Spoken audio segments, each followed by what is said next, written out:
Hello दोस्तों, let's cricket की magazine analysis series में आप लोगों का स्वागत है। योजना मैगजीन अगस्त 2021 के आप लोगों के सामने, और जो विषय उठाया गया है वो उठाया गया पब्लिक एडमिनिस्ट्रेशन। पब्लिक एडमिनिस्ट्रेशन आपका जीएस पेपर 2 में भी काम में आएगा और आपका जीएस पेपर 4 में भी बहुत ज़्यादा काम का आने वाला है। दोनों तरीके के मिक्स आर्टिकल्स यहाँ पर दिए गए हैं। ये सब आपको कंटेंट मिलेगा, कोई ज़रूरत नहीं है पढ़ने की। इसकी जो पीडीएफ है ओरिजिनल भी आपको टेलीग्राम चैनल पर मिलेगी, और इसकी जो एनोटेड पीडीएफ है वो भी मिलेगी आपको टेलीग्राम चैनल पर ही, सब अपलोड कर दी गई हैं। ओके, तो इसी के साथ अगर हम आगे बढ़ें तो लाइक शेयर सब्सक्राइब और ये सब फेसबुक वगैरह देख लेना अपने आप, ठीक है।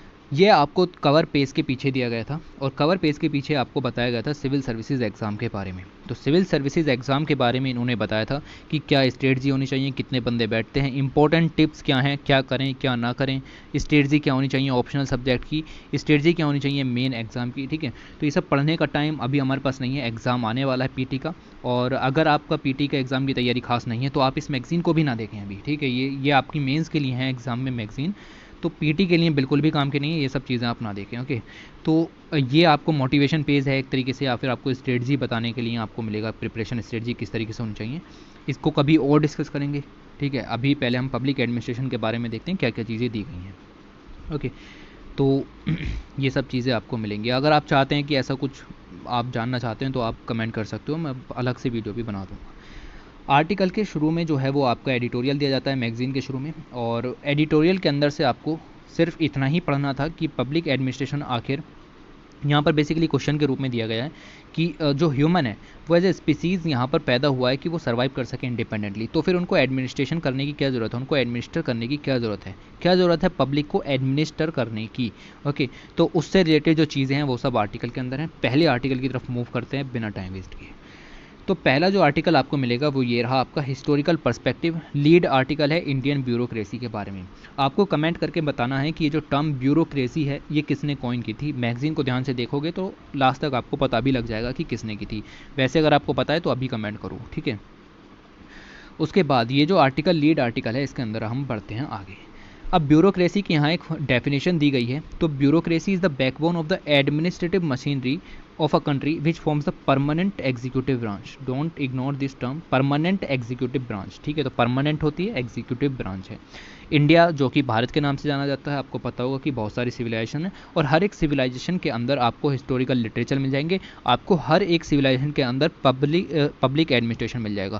भाई मौर्यास के अंदर पब्लिक एडमिनिस्ट्रेशन अलग तरीके का था, गुप्ता जिसको गोल्डन एज कहा जाता है उनके अंदर अलग तरीके का था, और इस तरीके से आपको मिलेगा कि इवन छोटे छोटे जो साम्राज्य यहाँ पर हुए जैसे चोला चेरा पांड्याज, इन सब के अंदर भी आपको पब्लिक एडमिनिस्ट्रेशन अलग मिलेगा, लैंड रिवेन्यूज अलग मिलेगा, अष्टप्रधान आपको मिल जाएंगे आपको मराठास के अंदर, ठीक है।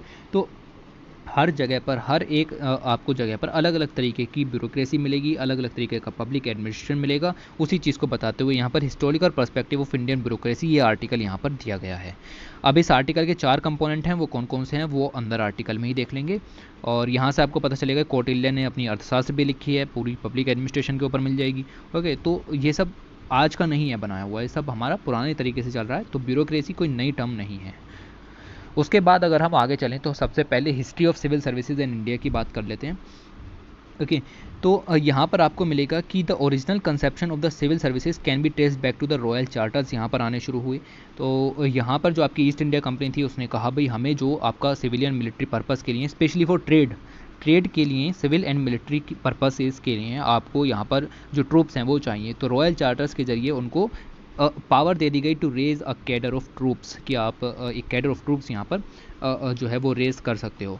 तो ऐसी जब यहाँ पर पावर दे दी गई तो बेसिकली ये जो सब कुछ था वो पहले ट्रेड के लिए था, और धीरे धीरे ये जो आपके ऑफिसर्स यहाँ पर जो कि सिविलियन मिलिट्री ऑफिसर्स थे और वर्क करते थे ओनली फॉर ट्रेड, उनको यहाँ पर ट्रांसफॉर्म कर दिया गया from trade officers to the administrative officers, ठीक है।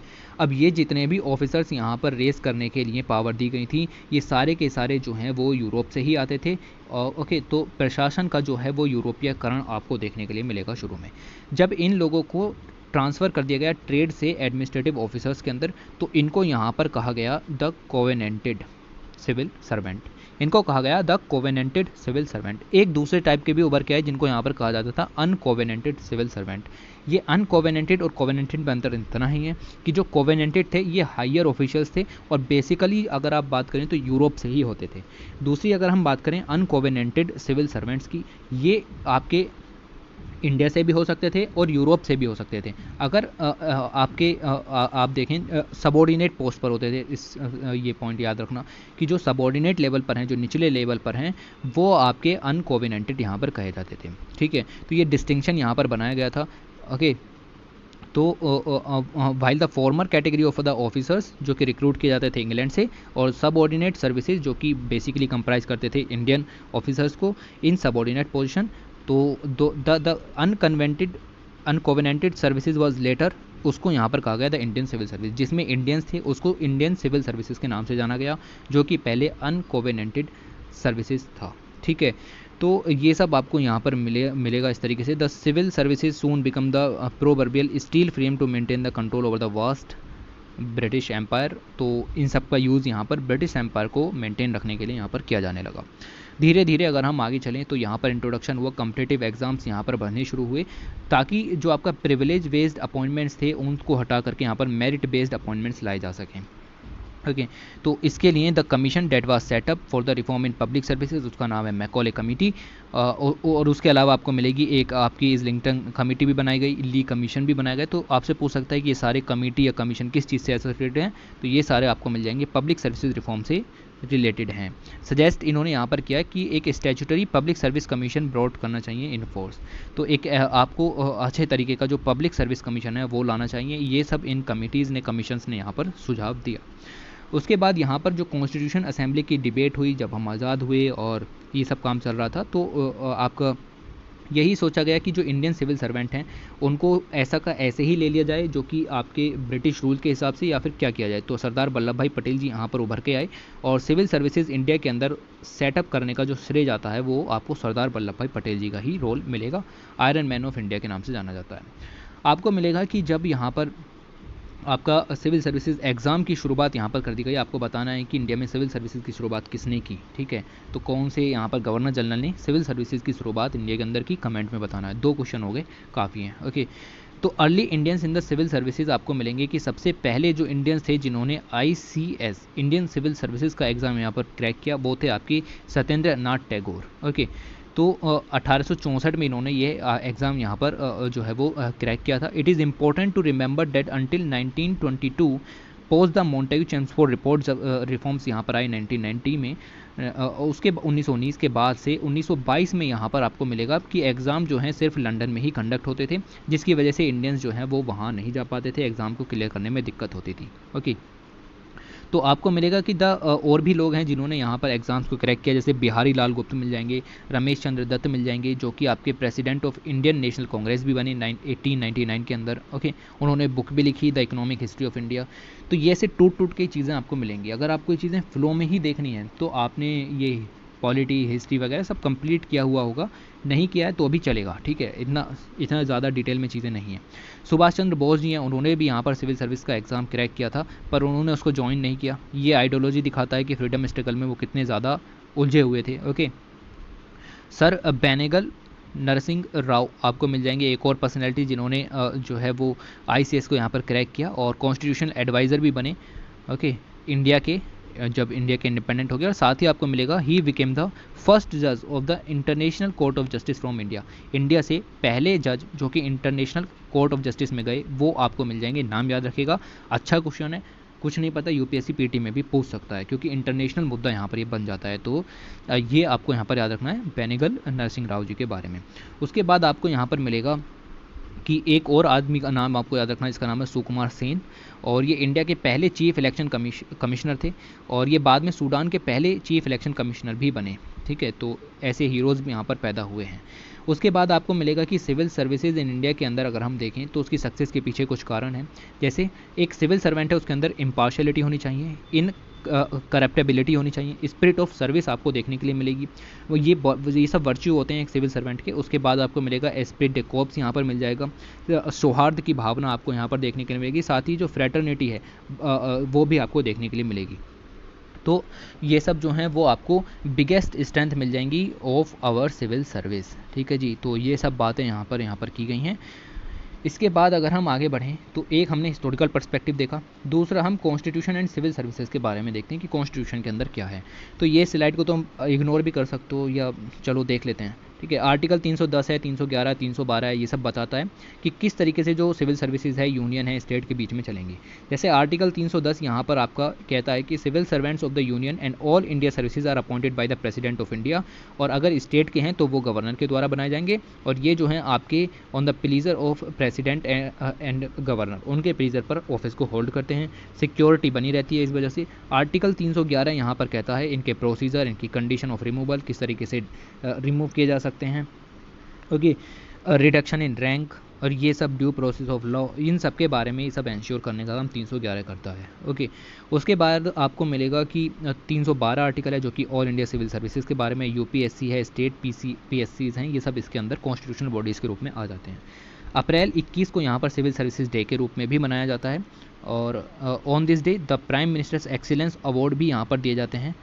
Outstanding work done by the district organisations of the central and state government for outcome Orient performance, तो अच्छी परफॉर्मेंस करने वाले ऐसे डिस्ट्रिक्ट ऑर्गेनाइजेशंस को यहाँ पर ये अवार्ड यहाँ पर प्रदान भी किए जाते हैं। दूसरी चीज़ हुई। तीसरी चीज़ आपको यहाँ पर ये ध्यान रखनी है, civil services as a role model for the youth. तो यहाँ पर कुछ एग्जाम्पल दिए गए हैं कि किस तरीके से हमारे देश में ऐसे IAS ऑफिसर्स हुए हैं जिनसे प्रेरणा लेकर के नए नए यूथ जो हैं वो जुड़ सकते हैं सिविल सर्विसेज के अंदर। जैसे अगर हम बात करें कि हर साल बहुत सारे लोग जो हैं वो सिविल सर्विसेज एग्ज़ाम को क्रैक करने के लिए मिलियंस ऑफ स्टूडेंट यहाँ पर बैठते हैं, और यहाँ पर एक आपको एग्जाम्पल देखने को मिलेगा हीरोइक वर्शिप का, जिनका नाम है आपको मिलेगा SR शंकरन। SR शंकरन जी जो हैं वो 1956 बैच के IAS ऑफिसर थे, उनको पीपल्स IAS ऑफिसर कहा जाता है क्योंकि इन्होंने जो लोग हैं उनके लिए काफ़ी कुछ यहाँ पर किया। आंध्र प्रदेश में आज भी आप देखें तो हर घर में आपको शंकरन के नाम से कोई ना कोई मिल ही जाएगा, इनका एक स्टैचू भी आपको यहाँ पर मिल जाएगा। इन्होंने बॉन्डेड लेबर को यहाँ पर ख़त्म किया। ओके, मार्जिनलाइज सेक्शन को अपलिफ्ट करने के लिए अच्छा काम किया। सफाई कर्मचारी आंदोलन भी यहाँ पर इन्होंने चलाया। ऐसे ही आपको और मिल जाएंगे जैसे BN युगंधर। ठीक है, ये आपके जो CEO हैं माइक्रोसॉफ्ट के सत्य नडेला जी, उनके पिताजी हैं।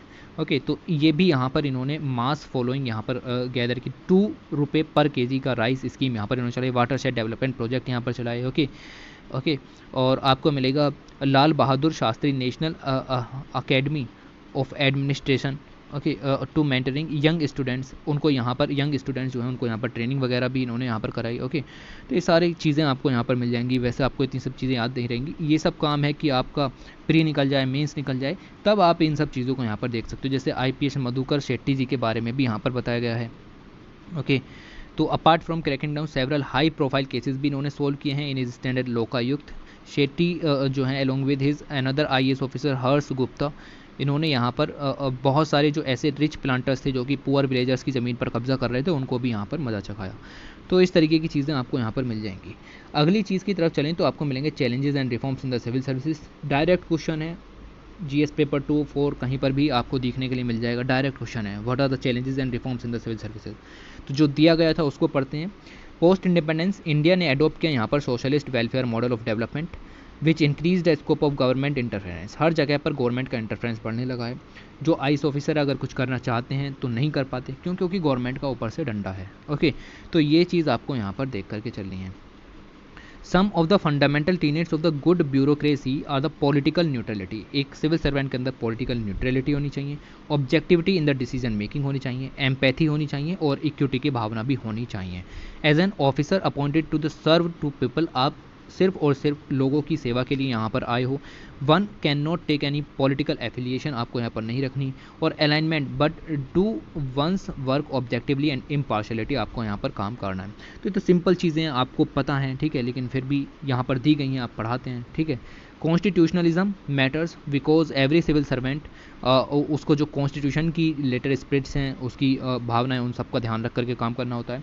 पब्लिक एडमिनिस्ट्रेशन के अंदर इथिक्स का बहुत ज़्यादा इंपॉर्टेंट रोल होता है, उसको भी आपको लेकर के चलना है। तो इस कुल मिलाकर कहने का मतलब है कि जो एक ऑफिसर है उसका जो मॉरल कंपास है वो गुड गवर्नेंस की तरफ को ले जाता है। एक ऑफिसर के अंदर जो मॉरल आपको देखने के लिए मिलेंगी चीज़ें होनी चाहिए, वही गुड गवर्नेंस का कारण यहाँ पर बनती हैं। गुड गवर्नेंस तब तक नहीं आएगा।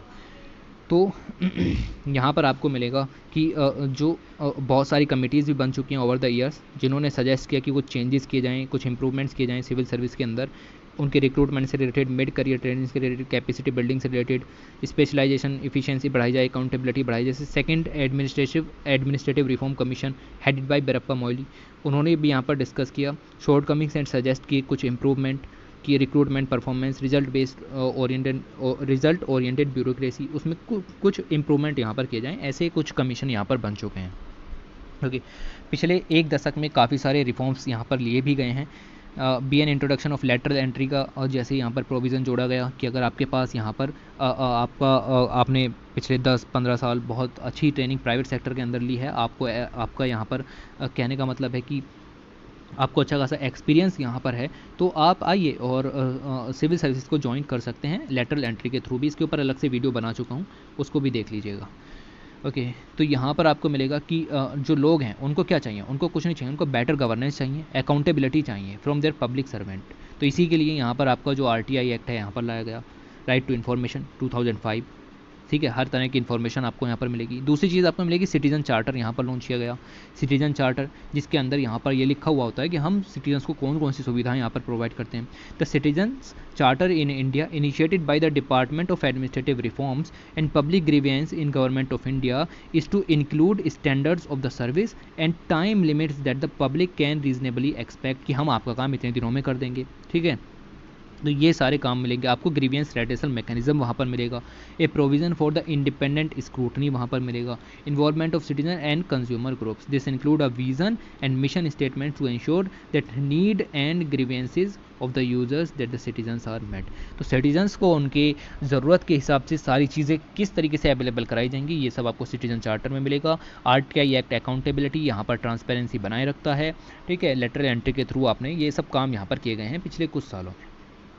ओके, तो ये आर्टिकल यहाँ पर दिया गया था। बेसिकली इस आर्टिकल की अगर हम बात करें तो इस आर्टिकल में 4 पॉइंट डिस्कस किए गए थे। जो आपका पहला पॉइंट था वो आपका हिस्ट्री के बारे में बता रहा था, और जो दूसरा पॉइंट है वो आपको बता रहा था कि किस तरीके से सिविल सर्विसेज के अंदर शुरुआत में इंडियंस यहाँ पर एंटर होना शुरू किए, ठीक है। और कॉन्स्टिट्यूशन के बारे में बताया कि आर्टिकल 310, 311, 312 किस तरीके से आपका पॉलिटिकल इंटरफेरेंस को रोकने का काम करते हैं, अनवारंटेड हरासमेंट को रोकने का काम करते हैं कि पॉलिटिक्स जो है वो ज़्यादा ना घुसे। ओके, तो ये सब काम आपके यहाँ पर हो रहे हैं। तीसरा जो पार्ट है वो यहाँ पर डिस्कस करता है कि कॉन्स्टिट्यूशन के अंदर सिविल सर्विसेज के बारे में क्या लिखा हुआ है, और फोर्थ पार्ट यहाँ पर डिस्कस करता है कि किस तरीके के लीडर्स इंडियन सिविल सर्विसेज के अंदर आए। तो वो मैंने आपको कम से कम 3 एग्जाम्पल दिए, भाई सफिशिएंट हैं, ठीक है। आप सबके बारे में याद नहीं रख सकते, 1, 2, 3, 4 के बारे में याद रखिए, ठीक। उससे आगे अगर हम अगले आर्टिकल की तरफ चलें तो अगला आर्टिकल आपको यहाँ पर मिल जाएगा dynamics of civil services. Okay, तो इस आर्टिकल के अंदर क्या चीज़ें बताई गई हैं उनको हम यहाँ पर देखते हैं। यूरोप के अंदर एनलाइटनमेंट यहाँ पर आपको देखने के लिए मिलेगा 18th सेंचुरी के अंदर आ गया। इस सब का जो सेंट्रल फोकस था वो था आपका रेशनैलिटी। अब ये रेशनैलिटी जो टर्म है, इसको अगर मैं ऑर्डिनरी सेंस में बात करूँ तो इसको रीजनेबलनेस भी कहते हैं। ज़्यादा डिटेल में ना जाते हुए, क्योंकि एक बड़ा टॉपिक है और एथिक्स में आप इसको ज़्यादा डिटेल में पढ़ोगे, मैं एक छोटा सा मुद्दा आपको यहाँ पर बता देता हूँ कि जो रेशनैलिटी है इसका मतलब आप यहाँ पर समझिए। देखिए, जब आप यूज़ करते हैं अपने माइंड का, अपने दिमाग का, तो आप अगर आप उसको जस्टिफाइड रूप से यूज़ कर रहे हैं, सेंसिबल तरीके से यूज़ कर रहे हैं, आप केवल बिलीफ्स के बेस पर नहीं, जुडिशियस बिलीफ्स के बेस पर आप अपना जो माइंड है उसको अप्लाई कर रहे हैं, तो उसको रेशनैलिटी यहाँ पर आप कह सकते हो, ठीक है। बाकी अगर आपको इसका और डिटेल में देखना है तो आपको इथिक्स के साइड में थोड़ा जाना पड़ेगा, बट इतना सफिशिएंट है, आपको थोड़ा सा समझ में आना चाहिए। तो जब यूरोप के अंदर एनलाइटमेंट आया तो वहाँ पर आपको देखने के लिए मिलेगा कि रेशनल बिहेवियर देखने के लिए मिला। फिलोसफर जैसे कि इमैनुअल कांट हैं, उन्होंने ये बताया कि the supreme principle of morality is a standard of rationality, hence to act rationally by the universe moral laws. तो आपको जो भी काम करना है वो रेशनल तरीके से करना है, सिर्फ इमोशंस के बेस पर काम नहीं करना है, ठीक है। आपको रीजनेबिलिटी के बेस पर यहाँ पर काम करना है। और ऐसे ही आपको मिलेंगे अनदर फेमस स्कॉलर रेने डेकार्ट्स, आपको मिलेगा कि इन्होंने कहा कि मैं हूँ क्योंकि मैं सोचता हूँ, I am because I think. तो मैंने सोचने के ऊपर काम किया, दिस इज़ कॉल्ड रेशनैलिटी। ऐसा नहीं कि किसी ने कुछ कहा मैंने मान लिया, मैंने सोचा उसके ऊपर, मैंने थिंकिंग की, और थिंकिंग यहाँ पर आपकी रीजनेबिलिटी को दर्शाती है, ठीक है। तो एक आदमी का जो एग्जिस्टेंस है वो यहाँ पर डिपेंड करता है कि उसकी जो रीज़न है, उसकी जो थिंकिंग प्रोसेस है वो किस तरीके की है, रेशनली एंड साइंटिफिक थिंकिंग के बावजूद, इमोशनली थिंकिंग के नहीं, सब्जेक्टिवली थिंकिंग के नहीं, सिर्फ और सिर्फ रेशनली, साइंटिफिकली, जुडिशियस तरीके से आपको यहाँ पर काम करना है। ऑलराइट, तो मैक्स वेबर यहाँ पर आपके पहले सोशियोलॉजिस्ट थे जिन्होंने कॉइन किया the term bureaucracy and explained in detail. तो इसको डिटेल में भी इन्होंने यहाँ पर बताया। ओके, तो ये जो आपके मैक्स वेबर थे जो कि एक सोशियोलॉजिस्ट थे, इन्होंने यहाँ पर आपकी 3 तरह की अथॉरिटीज़ जो हैं उनको यहाँ पर डिस्टिंग्विश किया है। अब ये 3 तरह की जो अथॉरिटी है, पहली इन्होंने बताई एक होती है ट्रेडिशनल अथॉरिटी, दूसरी इन्होंने बताई एक होती है क्रिस्मेटिक अथॉरिटी, और तीसरी यहाँ पर बताई इन्होंने रेशनल लीगल अथॉरिटी। पहली टाइप की जो अथॉरिटी है वो बेस्ड होती है ऑन सक्सेशन और ट्रेडिशनल, जैसे कि राजा का बेटा राजा टाइप की चीज़ें, ठीक है, रिचुअल, सब्जेक्टिव डिज़ायर्स। दूसरी क्रिस्मेटिक, जो आकर्षित होती हैं यहाँ पर चीज़ें, जैसे गॉड गिफ्टेड टाइप की आप कह सकते हो, ठीक है, जैसे स्वामी विवेकानंद जी थे तो उनकी जो अथॉरिटी है वो आज भी यहाँ पर स्वीकार की जाती है। लॉर्ड राम थे, उनकी भी अथॉरिटी है, स्वीकार की जाती है, ठीक है। तो ऐसी अथॉरिटी। तीसरी अथॉरिटी जो कि मोस्ट इंपॉर्टेंट इन्होंने बताई, वो बताई इन्होंने रेशनल लीगल अथॉरिटी, जिसको कहा जाता है ब्यूरोक्रेसी, और इसी को ही इन्होंने सबसे ज़्यादा आइडल माना है क्योंकि इसके अंदर ऑब्जेक्टिविटी मिलती है, इसके अंदर आपको रेशनैलिटी देखने के लिए मिलेगी। कुछ फॉलोइंग फीचर्स भी इसके बताए कि क्यों तीसरे नंबर की जो अथॉरिटी है जिसको कहा जाता है रेशनल लीगल अथॉरिटी यानी ब्यूरोक्रेसी, वो क्यों इंपॉर्टेंट है। क्यों? क्योंकि आप देखिए कि इसके अंदर जो भी ब्यूरोक्रेट्स हैं उनके लिए एक फॉर्मल सिलेक्शन प्रोसेस और प्रमोशन जो प्रोसेस हैं, उनकी जो गाइडलाइंस हैं, नॉर्म्स हैं, क्राइटेरिया हैं, वो सब वेल डिफाइंड है, ठीक है। मेरिट बेस्ड सिस्टम यहाँ पर आपको देखने के लिए मिलेगा। दूसरा, जो रूल्स हैं वो रिटन है, रेगुलेशंस हैं, प्रोसेसेस हैं, प्रोसीजर्स हैं, वो सब यहाँ पर रिटन है। तीसरा, आपको हिरार्किकल स्ट्रक्चर मिल जाएगा, जूनियर हैं, सीनियर हैं, अपर ऑफिसर्स हैं, हर तरीके के ऑफिसर्स मिल जाएंगे। हर किसी की अपनी यहाँ पर आपको देखने के लिए मिलेगा रेस्पॉन्सिबिलिटी है, हर किसी की अपनी क्रेडिबिलिटी यहाँ पर देखने के लिए मिलेगी। चौथी चीज़ आपको मिलेगा कि specialisation and division of labour and responsibility भी आपको मिलेगी, ताकि बैलेंस यहाँ पर बना रहे, एक clear balancing of task, sharing power and responsibility between the various आपको मिलेगा स्टेजेस ऑफ द हिरार्की, ठीक है। प्रोफेशनलिज्म वेरी वेरी इंपॉर्टेंट आपको मिलेगा कि प्रोफेशनलिज्म यहाँ पर जो है वो प्रिवेल करता है। करियर ओरिएंटेशन भी मिलेगा क्योंकि स्टेबिलिटी बनी हुई है, कंटिन्यूटी रहती है सर्विस की। तो लॉन्ग टर्म जो यहाँ पर मुद्दे हैं उनको सुलझाने की बात यहाँ पर की जाती है। उसके बाद अगर आप यहाँ पर देखें तो मैक्स वेबर जी ने जो यहाँ पर प्रीफर किया है वो तीसरे नंबर की जो अथॉरिटी है यानी कि rational legal authority of the bureaucracy, उसको आइडियल माना है। बाकी दो को इन्होंने आइडियल नहीं माना है, ठीक है। तो यहाँ पर आपको पता लगेगा कि क्यों ऐसा क्या है। तो ये आप देखेंगे पहले नंबर पर इन्होंने बात की कि जो ब्यूरोक्रेसी जो फंक्शन करती है वो किस तरीके से करती है कि group A, group B, group C की जॉब्स होती हैं जो यूपीएससी, स्टेट पीएससीज और स्टाफ सिलेक्शन कमीशंस के द्वारा यहाँ पर लिए जाते हैं। ओके, तो उसके अंदर आपको मिलेगा कि after imparting training they start working in civil services, ठीक है। आप 14 साल तक काम करोगे अगर आपको डायरेक्टर बनना है, आप 18 साल तक काम करोगे अगर आपको जॉइंट डायरेक्टर बनना है, आपको 32 ईयर सॉरी, ठीक है, 32 साल तक आपको काम करना है अगर आपको गवर्नमेंट ऑफ इंडिया में सेक्रेटरी बनना है। तो इस तरीके से आपका ये पहला काम मिलेगा आपको। तो ऐसा नहीं है कि एकदम प्रमोशन वगैरह की जो चीज़ें हैं बिल्कुल जल्दी जल्दी हो रही हैं, नहीं, आपकी जो आपकी क्षमता देखते हुए ये काम यहाँ पर किया जाएगा। दूसरी चीज़, आपको हर तरीके के जो रूल्स हैं वो आपको मिल जाएंगे regarding the compliance of rules and regulation, sometime procedure and procedures for ensuring uniformity and impartiality को एंश्योर करने के लिए आपके काम मिल जाएंगे। जैसे बहुत सारे रूल्स यहाँ पर लिखे हुए हैं कि आप एयर इंडिया की फ़्लाइट से ही सिर्फ और सिर्फ उड़ान भर सकते हो अगर कोई ऑफिशियर है मिनिस्टर से, तो एयर इंडिया की ही फ़्लाइट लेनी है। अगर दूसरी कोई सी फ़्लाइट लेनी है तो फाइनेंशियल एडवाइज़र की आपको क्लियरेंस लेना पड़ेगा। इस टाइप की आपको रूल्स लिखे हुए मिल जाएंगे। हिरार्किकल स्ट्रक्चर की बात करें, इंस्पेक्शन के लिए, मॉनिटरिंग के लिए और अपने जो सबऑर्डिनेट्स हैं उनको गाइडेंस करने के लिए बहुत ज़्यादा ज़रूरी होता है हिरार्किकल स्ट्रक्चर कि अभी सारा काम अपर लोग तो नहीं कर सकते, सब सबऑर्डिनेट जो हैं वो यहाँ पर इसको सपोर्ट करने के लिए काम करेंगे। लेकिन आजकल क्या देखा जा रहा है कि कास्ट है, रिलीजन है, आपका रीज़न है, लैंग्वेज है, इन सब के कारण ये चीज़ थोड़ी सी यहाँ पर बिगड़ती चली जा रही है। ये सिस्टमेटिक प्रॉब्लम आती हैं और आती रहेंगी इंडिया जैसी कंट्री में खासकर, क्योंकि बहुत डाइवर्स कंट्री है। चौथे नंबर पर आपको यहाँ पर मिलेगा regarding the division of labour, the principle of sharing of responsibilities and the powers, ठीक है, ताकि बैलेंस बना रहे। तो जो सबऑर्डिनेट ऑफिसर्स हैं उनके पास अलग तरीके की रेस्पॉन्सिबिलिटी होती है और पावर भी उतनी ही होती हैं उनके अलग डोमेन के अंदर। ओके, तो ये चीज़ आपको मिलेगी। लॉर्ड एक्ट ने साफ साफ यहाँ पर कहा था कि पावर करप्ट करती है और एब्सोल्यूट पावर दे दी जाए तो वो तो आपको एब्सोल्यूटली करप्ट करेगी। इन्होंने एक चीज़ और यहाँ पर दिखाई कि अगर आप रेस्पॉन्सिबिलिटीज़ देते हो और पावर नहीं देते हो, यानी responsibilities without power will lead to the activities without an outcome, तो काम तो होंगे लेकिन उससे कोई आउटकम आपको देखने के लिए नहीं मिलेगा, जिससे आपके गोल्स हैं, विजन्स हैं, मिशंस हैं, वो सब फेल हो जाएंगे। ओके, जो आपको जो पांचवी चीज़ मिलेगी वो प्रोफेशनलिज्म मिलेगी। तो ये जो यहाँ पर आपको मैक्स वेबर जी ने ये सब चीज़ें बताई थी, इनको एलेबोरेट किया जा रहा है और कुछ नहीं है, ठीक है। तो प्रोफेशनलिज्म, यूनिफॉर्मिटी लाने के लिए, न्यूट्रलिटी लाने के लिए, एफिशिएंसी लाने के लिए, एनोनिमिटी। एनोनिमिटी क्या मतलब? एनोनिमिटी का मतलब ये है कि आप सिर्फ पब्लिक की भलाई के लिए काम करो। पब्लिक आपको जानती है नहीं जानती है, कोई फ़र्क नहीं पड़ना चाहिए आपको उससे, ठीक है। तो इस चीज़ को यहाँ पर एनोनिमिटी, तो ये भी आपको प्रोफेशनलिज्म के 4 कंपोनेंट आपको देखने के लिए मिलेंगे कि क्यों ज़रूरी है प्रोफेशनलिज्म, इन चीज़ों के लिए ज़रूरी है, ओके। तो जॉर्ज ऑरवेल की यहाँ पर एक लाइन भी दी गई है, all are equal but some are more equal, should not be keep in decision making, ठीक है। सिविल सर्वेंट जो कि पब्लिक वर्क के लिए यहाँ पर अपॉइंट किया गया है, उसको उसी चीज़ के लिए यहाँ पर रहना चाहिए और पर्सनल इंटरेस्ट को यहाँ पर इग्नोर करना चाहिए। फाइनली करियर ओरिएंटेशन आपको मिल जाएगा, स्टेबिलिटी होती है, कंटिन्यूटी होती है सिविल सर्विसेज के अंदर, जो कि आपका फार साइटेडनेस की तरफ आपको ले जाती है। तो दूरदर्शिता पर आपका लक्ष्य रहता है। ऐसा नहीं है कि छोटे छोटे लक्ष्य आप बनाकर चलते हो, बड़े लक्ष्यों पर आपका ध्यान यहाँ पर बना रहता है।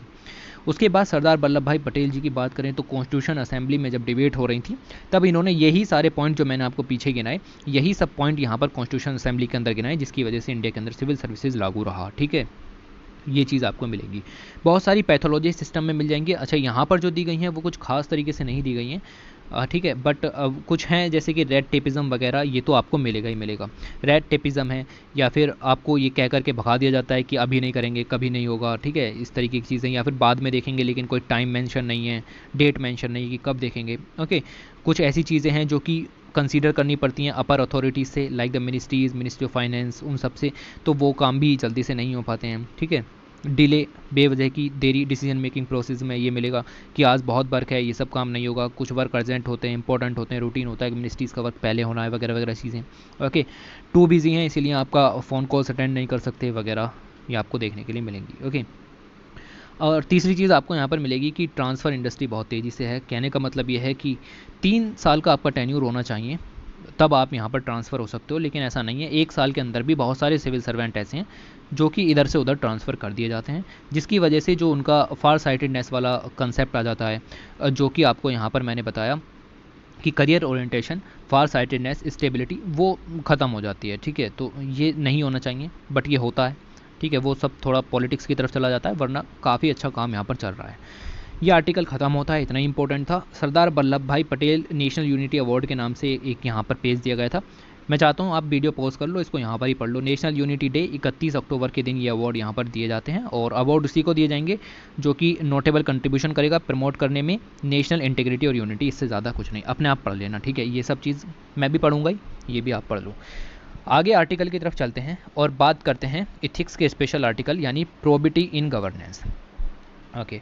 तो ये प्रोबिटी का क्या मतलब होता है भाई? प्रोबिटी का कोई मतलब नहीं होता, इसका मतलब होता है strong moral principles like honesty और डिसेंसी, ठीक है। तो इस तरीके के प्रिंसिपल्स आपके अंदर बहुत भर भर के होने चाहिए। ऐसे ही आपके जो ये आपके प्रिंसिपल्स हैं, ये गवर्नेंस के अंदर ज़रूरी हैं। एक सिविल सर्वेंट के अंदर ये सारे प्रिंसिपल्स जितने ज़्यादा होंगे उतना ही गवर्नेंस अच्छा देखने के लिए मिलेगा। APJ अब्दुल कलाम जी की यहाँ पर कोट लिखी हुई है कि ये करप्शन जैसी जो इविल्स हैं ये यहाँ पर आती कैसे हैं? तो ये आती हैं क्योंकि आपका जो लालच है जो कभी नहीं ख़त्म होता, वो यहाँ पर बढ़ता रहता है, okay. The fight for the corruption free ethical society will have to be fought against the greed and replace it what can I give।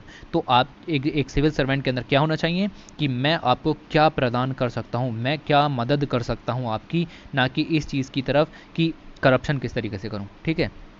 तो ये प्रोबिटी को आप ले सकते हो, जैसे गुडनेस है, वर्च्यूज़ हैं, अपराइटनेस है, होलीनेस है, मोरालिटी है, प्रोबिटी, ठीक है, फेयरनेस, ऑनेस्टी, राइटनेस। तो ये सब आपको इनके सिनोनियम्स टाइप के ही मिल जाएंगे। इससे आप समझ जाओगे कि प्रोबिटी क्या होती है। अच्छा, यहाँ पर जो शुरुआत की गई वो शुरुआत की गई द वर्ड इथिक्स से। इथिक्स का इन्होंने बताया कि कहाँ से निकल के आया, तो ग्रीक वर्ड है इथिकोस से निकल करके आया, जिसका मतलब है अराइजिंग फ्रॉम हैबिट। आपके हैबिट से जो जो कर्म आपके उभर के आते हैं वो सारे के सारे कर्म आपके इथिक्स के नाम से जाने जाते हैं, ठीक है। ऑलराइट, अब इस चीज़ को यहाँ पर थोड़ा सा इग्नोर कीजिए, मैं आपको इन चीज़ों को और आगे क्लियर करूँगा। यहाँ पर अगर हम देखें तो the committee on prevention of corruption 1964 में बनाई गई, जिसको संथानम कमेटी भी कहते हैं। ये इमेज भी साइड में लगी हुई है। इन्होंने यहाँ पर ऑब्जर्व किया कि धीरे धीरे क्या होता जा रहा है कि मॉरल जो अर्नेस्ट है, यानी कि अगर मैं आपको बताऊं कि जो मॉरल सिंसियरनेस है उसकी कमी देखने के लिए मिल रही है लगातार, रिसेंट ईयर्स में, ठीक है। तो ये जो मॉरल आपका सिंसियरनेस है वो कम होती चली जा रही है, जो कि सबसे बड़ा फैक्टर है जिससे इंटीग्रिटी, इफ़िशिएंसी, ये इसकी जो ग्रोथ है वो ख़त्म हो रही है, वो हैम्पर हो रही है। तो ये बात संथानम रिपोर्ट ने कही थी। आप चाहें तो इस लाइन को ऐसे के ऐसे अपने नोट्स में भी नोट कर सकते हो, कहीं ना कहीं यूज़ करने का मौका मिल ही जाएगा, ठीक है। दूसरी चीज़ जो आर्टिकल के अंदर खास डिस्कस की गई है वो डिस्कस की गई है कि इथिक्स को गवर्नेंस के अंदर इंप्रूव करने के लिए या ब्रिंग करने के लिए आपको किस किस तरीके की चीज़ों की ज़रूरत होती है। तो 3 तरीके के फ्रेमवर्क इन लोगों ने यहाँ पर बताए हैं। पहला है इंडिविजुअलिस्टिक फ्रेमवर्क। इंडिविजुअलिस्टिक फ्रेमवर्क के अंदर आप देखें तो क्या क्या चीज़ें आ जाती हैं। एक पर्टिकुलर जैसे सिविल सर्वेंट है तो उसके अंदर क्या क्या क्वालिटी एज ए इंडिविजुअल होनी चाहिए। तो क्या क्या क्वालिटी होनी चाहिए, जैसे पॉलिटिकल न्यूट्रलिटी है, objectivity, empathy, equity, integrity, honesty, professionalism, uniformity, ठीक है, esprit de corps, impartiality, incorruptibility, spirit of services, fraternity, ये सारी उसके अंदर होनी चाहिए। तब जा करके आप एथिक्स को गवर्नेंस के अंदर ला सकते हो। फिर आ जाते हैं इंस्टीट्यूशनल फ्रेमवर्क। बहुत सारे ऐसे इंस्टीट्यूशंस हैं जैसे लोकायुक्त है, तो वो क्या प्रमोट करते हैं, उनका काम है कि गवर्नेंस के अंदर एथिक्स यहाँ पर प्रमोट होना चाहिए। ऐसे ही आपको लीगल एंड एडमिनिस्ट्रेटिव मिलेंगे, उनको अभी मैं भी समझाता हूँ, ठीक है। तो अगर हम आगे बढ़ें तो यही चीज़ यहाँ पर दी गई है, एथिक्स इन गवर्नेंस। आपका जो एथिक्स ऑफ गवर्नेंस का पहला आपको यहाँ पर फ्रेमवर्क मिल जाएगा, जो इंडिविजुअलिस्टिक बेसिस पर है वो मिलेगा आपको कि कल्चर्स हैं या वैल्यूज़ हैं जो एक इंडिविजुअल में होनी चाहिए वो बनी रहनी चाहिए। कन्फ्लिक्ट ऑफ इंटरेस्ट नहीं होना चाहिए, ठीक है।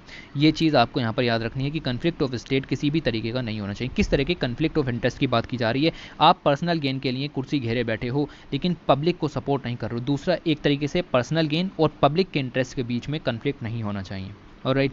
तो ये चीज़ आपको देखनी है। लीगल और एडमिनिस्ट्रेटिव फ्रेमवर्क की बात करूँ, ये जो मैंने अभी आपको बताया कि लीगल और एडमिनिस्ट्रेटिव फ्रेमवर्क भी यहाँ पर वेरी करता है, तो मिलेगा code for conduct for ministers यहाँ पर बनाई हुई है जिससे कि वो अकाउंटेबल बने रहें। सिविल सर्वेंट के लिए भी कोड है।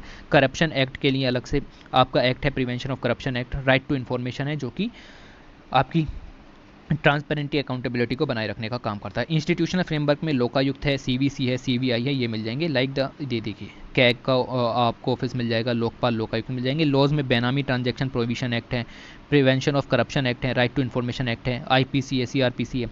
तो ये जो चीज़ें हैं आपको इस तरीके से याद रखनी है। इंडिविजुअलिस्टिक फ्रेमवर्क जो मैंने बोला था, और यहाँ पर आपको मिलेगा लीगल एडमिनिस्ट्रेटिव फ्रेमवर्क जो कि मैंने नीचे दिखाया, और इंस्टीट्यूशनल भी मैंने आपको यहाँ पर दिखा दी। ये सब चीज़ें आपको यहाँ पर याद रखनी है। Ethics is concerned with the human character and conduct.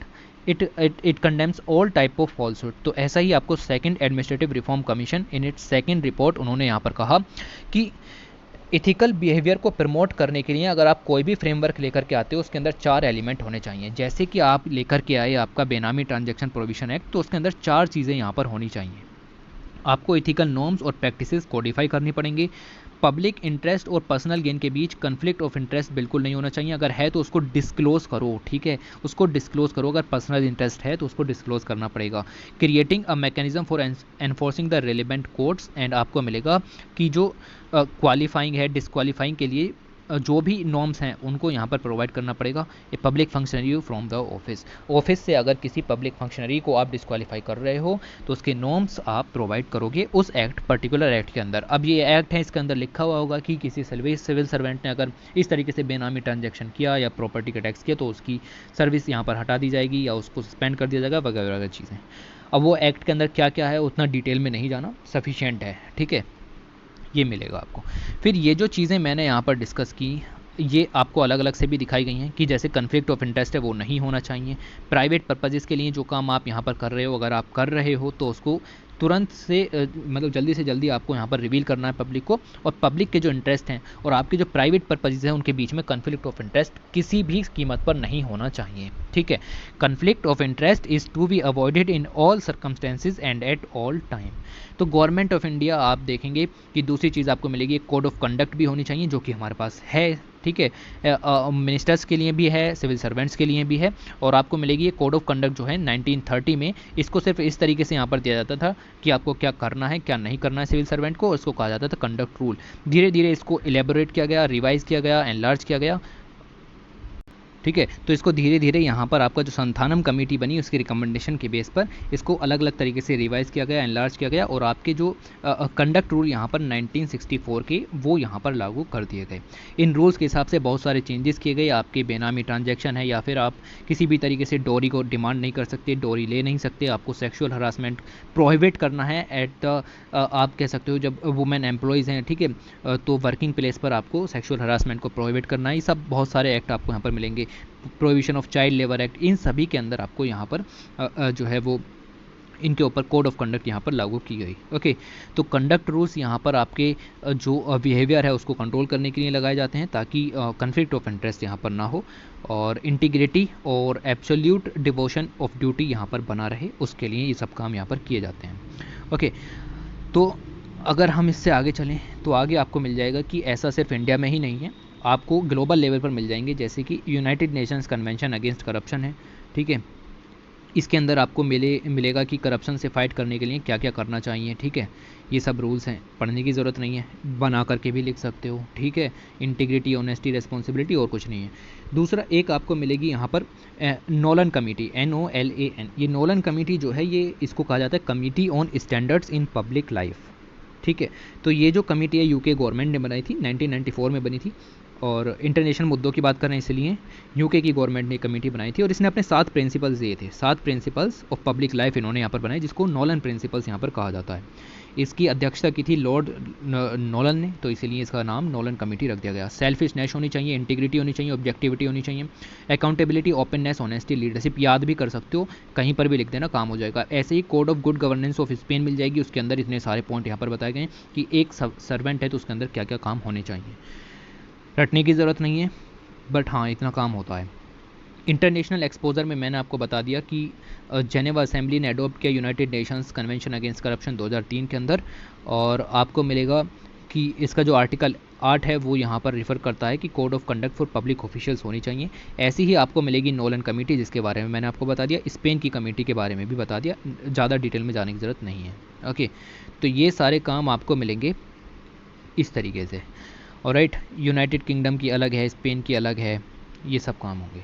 अब फ्रेमवर्क है, फ्रेमवर्क के बारे में भी मैंने आपको बताया कि 3 तरीके के फ्रेमवर्क बताए गए हैं कि किस तरीके से आप यहाँ पर जो है वो प्रोबिटी है या फिर आपका इथिक्स है उसको गवर्नेंस के अंदर कैसे ला सकते हो। तो probity in governance is absolutely essential for an efficient and effective system of the governance. अगर गवर्नेंस को इफिशिएंट बनाना है, इफेक्टिव बनाना है, तो प्रोबिटी बहुत ज़्यादा जरूरी है। मैंने प्रोबिटी का मतलब आपको बता दिया है, strong moral principles like honesty, decency और एम्पैथी और ऑब्जेक्टिविटी और यूनिफॉर्मिटी, इम्पार्शलिटी, ठीक है। ये सब चीज़ें आपके पास होनी चाहिए, तभी आपका गवर्नेंस में आएगा। तो बहुत सिंपल चीज़ें हैं, ठीक है, इसको ज़्यादा हार्ड बनाने की कोशिश ना करें।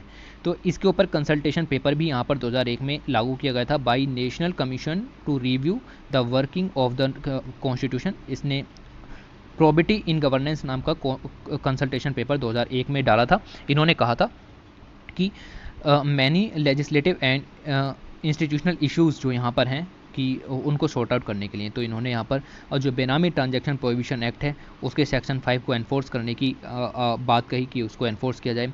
पब्लिक इंटरेस्ट डिस्क्लोजर एक्ट है, फ्रीडम ऑफ इंफॉर्मेशन एक्ट है, इन सब एक्टों में थोड़े सुधार की बात की कि और ज़्यादा अकाउंटेबिलिटी, प्रोबिटी यहाँ पर बनाई जा सके। इसके बाद यहाँ पर दिया गया है कि और क्या कर सकते हो, तो और क्या कर सकते हो क्या मतलब, ठीक है। Minimising the discretion in the various functions, आप यहाँ पर क्या कर सकते हो, इंफॉर्मेशन टेक्नोलॉजी का यूज़ कर सकते हो। सिटीजन जो चार्टर है उसको और ज़्यादा एलेबोरेट कर सकते हो और ज़्यादा आप यहाँ पर उसको क्लियर टाइमलाइंस के साथ इम्प्रूव कर सकते हो, ठीक है। तो ये सब काम आप यहाँ पर कर सकते हो। तो दोस्तों अब चलते हैं अपने सबसे इंपॉर्टेंट आर्टिकल की तरफ मैगजीन के, जो कि आपको बताता है अबाउट द ई गवर्नेंस, ठीक है। अभी गवर्नेंस के बारे में डिस्कस किया, अभी ई गवर्नेंस के बारे में डिस्कस करेंगे, और आर्टिकल आएगा तो इसी चीज़ पर आएगा क्योंकि ये मॉडर्न चीज़ है। तो public administration for social change, इसके लिए आपको ई गवर्नेंस बहुत ज़्यादा ज़रूरी है। ओके, तो आप यहाँ पर देखेंगे कि the government of India establish various endeavours to successfully implement the e governance initiative. The complexities जो कि आपकी इंटरऑपरेबिलिटी के इश्यूज़ वगैरह आते हैं, क्या होते हैं, सब मैगजीन के अंदर दिए गए हैं। तो ऐसा करते हैं, सीधे वहीं चलते हैं और अंदर देखते हैं क्या क्या चीज़ें हैं। जैसे ये आपको मिलेगा कि governance became an inevitable evolution in successful governance in the modern era. आपको पता है कि मॉडर्न एरा के अंदर आपका ई गवर्नेंस जो है वो एकदम इस तरीके का है कि हर एक अगर रिमोट एरिया में रहने वाला बंदा भी है तो उसको आपको सुविधाएं ई गवर्नेंस के थ्रू पहुंचा देनी है। तो इसके लिए अगर आप देखें, the government are required to embrace information and communication technology, ताकि जो सिटीजन्स की डिमांड है उनको मीट किया जा सके। और इसके लिए आपको मिलेगा simple, moral, accountable, responsive and transparent. In short smart governance इसको यहाँ पर कहा जाता है। तो इस तरीके के गवर्नेंस का आपको यूज़ करना है। ये जो आपकी ई गवर्नेंस की धारणा है 1970s में ही यहाँ पर शुरू हो गई थी और अब जाकर के आप देखोगे कि कितनी रैपिड तेज़ी से आपकी ये बढ़ रही है। तो ये आपका जो ई गवर्नेंस है ये इंटरेक्शन को बढ़ाता है between government and citizens, between government and business, between government and government agencies. Okay, तो कन्वीनियंट तरीके से, ट्रांसपेरेंट तरीके से, effective and cost effective way में ये आपका काम करता है। तो ये आपको कुछ बेनिफिट्स मिलेंगे या इंट्रोडक्शन पॉइंट ऑफ व्यू से आपको इतना पता होना चाहिए कि ई गवर्नेंस क्या है। ओके, अब आप यहाँ पर देखिए कि एक मॉडल दिया गया है ई गवर्नेंस का। ई गवर्नेंस के मॉडल का नाम है the Gartner e governance maturity model. ठीक है, तो इस मॉडल के बारे में थोड़ा सा डिस्कस कर लेते हैं, क्योंकि अगर आप एक लाइन में लिख दोगे तो काम बन जाएगा। ठीक है, तो ये थोड़ी बहुत चीज़ें आपको पता होनी चाहिए। तो इन मॉडल के हिसाब से देखें, इन्होंने बताया कि किस तरीके से ई गवर्नेंस का जो सिस्टम है वो एक कंट्री के अंदर यहाँ पर बढ़ता है, और इन्होंने इसके 4 फेज़ यहाँ पर बताए। पहला बताया इन्फॉर्मेशन, दूसरा इंटरेक्शन, तीसरा ट्रांजैक्शन और चौथा इन्होंने यहाँ पर बताया ट्रांसफॉर्मेशन। तो इन्फॉर्मेशन का जो मतलब है वो ये है कि अगर आपने कोई ई गवर्नेंस से रिलेटेड स्कीम शुरू की है तो आप पहले लोगों को उसके बारे में इन्फॉर्म करोगे। ठीक है, तो ये इन्फॉर्मेशन वाला फेज़ सबसे पहले आ जाता है। फिर आता है फेज़ 2। ठीक है, इंटरेक्शन आप यहाँ पर करोगे। इंटरेक्शन किसके साथ? आप गूगल के साथ करोगे, सर्च इंजन्स हैं जैसे उनके साथ इंटरेक्शन करोगे। क्यों? क्योंकि भाई लोग अगर सर्च करेंगे तो आपकी वेबसाइट आनी चाहिए, आपका जो सिस्टम है वो वहाँ पर आना चाहिए। ईमेल्स के ज़रिए हैं, सिटीजन्स हैं, उनसे भी आप यहाँ पर जो है वो इंटरेक्शन करोगे। आप जैसे मन की बात वगैरह टाइप की करंट एग्जाम्पल ले लेते हैं। ठीक है, और वेरियस डिपार्टमेंट्स हैं जो इस स्कीम को लागू कर रहे हैं, वो सब भी ग्राउंड लेवल तक इंटरेक्शन करने की कोशिश करेंगे। फिर ट्रांजैक्शन की बात करेंगे। मान लीजिए डायरेक्ट बेनिफिट ट्रांसफ़र अगर आप यहाँ पर करना चाह रहे हैं, या फिर आपने कोई ऐसी सुविधा लॉन्च की है जैसे कि आपका ये योजना और कुरुक्षेत्र मैगजीन है, तो भारत कोश पोर्टल यहाँ पर है। तो उस तरीके के जहाँ पर आपके ट्रांजैक्शन वाला सिस्टम होता है, आपको उसको यहाँ पर डेवलप करना है। यूज़र जो कि आपके ट्रांजैक्शन कर सकते हैं, वहाँ पर आपको पैसा भेजना है, आप भेजिए। यूज़र कुछ परचेज कर रहे हैं, बाई कर रहे हैं, तो वहाँ के लिए आपको पेमेंट सिस्टम भी वहाँ पर डेवलप करना होगा। ट्रांसफॉर्मेशन की बात करते हैं, चौथा पॉइंट। तो ट्रांसफॉर्मेशन के अंदर आपको मिल जाएगा कि आपको सारी जो इन्फॉर्मेशन है उसका पर्सनलाइजेशन करना है, उसका इंटीग्रेशन करना है। तो जो भी इन्फॉर्मेशन आपकी ई गवर्नेंस से रिलेटेड है वो आपको यहाँ पर डालनी है। तो ये आपको जस्ट ओवरव्यू याद रखिएगा कि Gartner e governance maturity model के 4 फेज़ हैं, चारों फेज़ मैंने यहाँ पर आपको बताए। इसके बाद अगर हम बात करें तो ये आपका जो Gartner e governance maturity model है, यूनाइटेड नेशंस ई गवर्नेंस सर्वे 2008 के बाद इसके अंदर एक 5वां फेज़ भी जोड़ दिया गया जिसका नाम है कनेक्टेड गवर्नमेंट। ठीक है, कनेक्टेड गवर्नमेंट का मतलब आप देखिए यहाँ पर इन्होंने बताया, the government shall transform themselves into a connecting platform that respond to the need of its citizens by developing an integrated bank office infrastructure। ठीक है, तो आपका जो ये मतलब आपको समझ में आएगा कि जो स्टेक होल्डर्स हैं उनके साथ कनेक्टेडनेस भी यहाँ पर आपको बढ़ानी है। यूनाइटेड नेशंस ने यहाँ पर डाला। अब ये थोड़ी सी ज़्यादा डीप चीज़ें हो गई, इतनी डीप में भी आपको नहीं जाना, सिर्फ ई गवर्नेंस के बारे में थोड़ी थोड़ी चीज़ें जाननी थी, काफ़ी है, सफिशिएंट है। ठीक है, तो ये चीज़ आपको यहाँ पर देखने के लिए मिलेगी। अब हम अगर आगे चलें तो आपको देखने के लिए मिलेगा कि according to the united nation e government survey 2020 of the UN department of social and economic affairs, UNDESA ने यहाँ पर आपका ई गवर्नमेंट सर्वे 2020 यहाँ पर लॉन्च किया, और India was placed 100th in the e governance development. India को 100 number की रैंक यहाँ पर दी गई। इन 2016 इंडिया की रैंक 107 थी, 2014 में इंडिया की रैंक 100 आपको मिलेगी 18, और इन 2018 96 रैंक यहाँ पर आपको देखने के लिए मिलेगी। Compare to the 2016 rank with 2018 rank हम 22 डिग्री जो है वो आगे आए। ठीक है, तो ये सब बहुत माइन्यूट सी चीज़ें हो गई। ठीक है, इतना नहीं याद रखना, बस ये याद रखना रैंकिंग किसके द्वारा जारी की जाती है। पीटी का क्वेश्चन यहाँ से निकाल लो, काफ़ी है। ओके, तो फिर इंडिया कितना स्लिप हुआ, बोलीविया से कितना पीछे, भाई ये सब काम का इतना नहीं है। ओके, तो इसके बाद अगर हम आगे देखें, ये आपको मॉडल समझा दिया गया है। इसके बाद कुछ चैलेंजेस सामने आते हैं। ठीक है, ई गवर्नेंस में कुछ चैलेंजेस आपको पता होने चाहिए। जैसे पहला है इंटरऑपरेबिलिटी।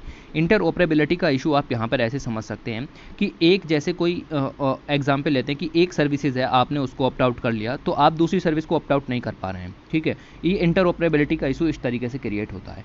आपने जैसे जैसे एक क्यूआर कोड के साथ यहाँ पर सिस्टम था कि यूपीआई वगैरह है, आपने जिस कंपनी का जैसे पेटीएम का है तो आप पेटीएम का ही क्यूआर कोड यहाँ पर स्कैन कर पाओगे, तो और किसी का नहीं कर पाओगे। वो इंटरऑपरेबिलिटी का इशू यहाँ पर आ जाता है। दूसरा, इंफ्रास्ट्रक्चर नहीं है, ठीक है। अरे डाटा प्रोटेक्शन लॉ तक नहीं है हमारे पास, ठीक है। डिजिटल डिवाइड देखने के लिए मिलेगा, रूरल अर्बन डिवाइड भी देखने के लिए मिलेगा, इंटरनेट पेनिट्रेशन भी अच्छा नहीं है, ओके। एंड कोविड-19 पैंडमिक ने तो ये सिचुएशन और ज़्यादा वर्स्ट कर दी। इसीलिए आपका देखने के लिए मिलेगा कि जो कोविड-19 पैंडमिक के दौरान सरकार ने ई गवर्नेंस को बढ़ाने के लिए बहुत अच्छे अच्छे काम किए हैं। जैसे अगर आप देखें तो गवर्नमेंट ऑफ इंडिया ने इंट्रोड्यूस किया the national e governance service delivery assessment NESDA framework. अगस्त 2019 में इसको लॉन्च किया गया था। क्यों? To assess the effectiveness of the e governance initiatives of the different government department from the central to the local level. केंद्र से लेकर के निचले स्तर तक ई गवर्नेंस किस तरीके से काम कर रहा है उस सभी को असेस करने के लिए प्रोग्राम यहाँ पर लॉन्च किया गया था। इसी के अंदर आपकी एक इंडेक्स भी लॉन्च की गई थी जिसका नाम है ऑनलाइन सर्विसेज इंडेक्स। याद रखना किसकी है, तो ये है आपकी national e governance services delivery assessment के अंदर आती है, और ये हमने on the basis of UNDESA की ई गवर्नेंस सर्वे के बेस पर हमने तैयार की है, ओके। तो मेजर कोर इंफ्रास्ट्रक्चर की अगर हम बात करें तो इंफ्रास्ट्रक्चर के अंदर आपको जो बेसिक देखिए पब्लिक के लिए जो बनाया जाता है हम उसको देखेंगे, ठीक है। पब्लिक के लिए जो इंफ्रास्ट्रक्चर है, जैसे आपको मिलेगा कि स्टेट के अंदर स्टेट डाटा सेंटर्स यहाँ पर मिलेंगे, स्टेट वाइड एरिया नेटवर्क्स आपको यहाँ पर मिलेंगे, common service centre, very very important, common service centre मिलेंगे, और साथ में कुछ मिडिल वेयर गेटवेज भी मिलेंगे, जैसे national e governance service delivery gateway है, national e governance service delivery gateway, तो ये नेशनल लेवल का हो गया, ये स्टेट लेवल का आपको यहाँ पर हो गया। मोबाइल ई गवर्नेंस सर्विस डिलीवरी गेटवे है, रैपिड असेसमेंट सिस्टम है, आधार डिजिटल बायोमेट्रिक आइडेंटिटी इंफ्रास्ट्रक्चर है, उमंग जो आपको ऐप मिल जाएगा यहाँ पर, बहुत सारी गवर्नमेंट स्कीम इसके अंदर है, वेरी वेरी इंपॉर्टेंट, इसको तो इग्नोर ही नहीं करना। National centre for geo informatics आपको मिलेगा, प्रोग्राम मैनेजमेंट इन्फॉर्मेशन, ठीक है। तो बहुत सारे हैं। गवर्नमेंट ई मार्केट प्लेस लीजिए, आपको क्लियर हो गया होगा कि किस चीज़ों की बात हो रही है। ये आपको एक मिलेगा GI क्लाउड के नाम से मेघराज पोर्टल, ठीक है। तो मेघराज पोर्टल आपको यहाँ पर देखने के लिए मिलेगा, जो कि आपको मौसम संबंधी जानकारी यहाँ पर देगा, ठीक है। ई ताल है, आर्काइव्स है, डिलीवरी गेटवेज हैं, अलग अलग तरीके के बहुत सारे इंफ्रास्ट्रक्चर आपके पास है। 2-3 याद रखना, एक आपको याद रखना है कि कॉमन सर्विस सेंटर, दूसरा आप यहाँ पर याद रख सकते हो आधार डिजिटल बायोमेट्रिक आइडेंटिटी इंफ्रास्ट्रक्चर। उमंग को बिल्कुल याद रखना है, जी हाँ बिल्कुल याद रखना है। आप यहाँ पर देखेंगे डिजिटल लॉकर, बिल्कुल नहीं भूलना, जो कॉमन है, जो पब्लिक को याद हैं, जो आपके जो चेक करने वाले होंगे कॉपी, उनको भी याद हों, ये इस तरीके के आपको यहाँ पर देखने हैं, ठीक है। तो government e market place, Meghraj है, ठीक है। इन सबको आपको यहाँ पर लॉन्च कर देना। आप जैसे आधार की बात कर लें तो आधार के अंदर बायोमेट्रिक आइडेंटिफिकेशन है, ई गवर्नेंस के अंदर एक रेवोल्यूशन के रूप में इसको यहाँ पर जाना गया, ओके। तो 12 डिजिट का यूनिक नंबर हमने यहाँ पर दिया। उसके बाद प्रधानमंत्री जन धन योजना है, मनरेगा स्कीम है, पब्लिक डिस्ट्रीब्यूशन सिस्टम है, और बहुत सारी स्कीम्स हमने यहाँ पर लॉन्च की, ओके। तो ये आपको गार्टनर के ई मॉडल की यहाँ पर फिर से थ्योरी दी गई है। अब चलते हैं इसकी तरफ, जो कि आपको दिया गया है about the national e governance plan. तो नेशनल ई गवर्नेंस प्लान के बारे में आपको यहाँ पर कुछ बताया गया है, देखते हैं कि क्या चीज़ें डिस्कस की गई हैं। तो अगर हम विज़न की बात करें, नेशनल ई गवर्नेंस प्लान का विज़न क्या है, तो विज़न आपको मिलेगा कि जितनी भी गवर्नमेंट सर्विसेज यहाँ पर चल रही हैं उन सभी को एक्सेसिबल कराना है कॉमन मैन को, और रिमोट एरिया में जो लोग रह रहे हैं उनको भी टारगेटेड डिलीवरी यहाँ पर करानी है। इफ़िशियंसी यहाँ पर बनी रहनी चाहिए, ट्रांसपेरेंसी यहाँ पर बनी रहनी चाहिए, रिलायबिलिटी यहाँ पर बनी रहनी चाहिए। इस तरीके से आपका जो नेशनल ई गवर्नेंस प्लान है वो यहाँ पर वर्क करेगा। तो इसके लिए आपके सक्सेसफुल इम्प्लीमेंटेशन के लिए बहुत बड़ी मेथोडोलॉजी आपको देखने के लिए मिलेगी कि जो कॉमन सपोर्ट इंफ्रास्ट्रक्चर हैं, जो कि मैंने अभी आपको यहाँ पर गिनाए, ये रहे ये वाले सारे, ठीक है, इन सभी की हमें यहाँ पर मदद लेनी है। अब यही यहाँ पर लिखा हुआ है। दूसरा आपको यहाँ पर मिलेगा कि सेंट्रलाइज्ड इनिशिएटिव्स लेने हैं और डिसेंट्रलाइज्ड इम्प्लीमेंटेशन करना है। मतलब इम्प्लीमेंटेशन जो है वो ग्राम पंचायत के लेवल पर करना है, यानी कि आपके जो पंचायती राज इंस्टीट्यूशन है उसमें मदद करेंगे।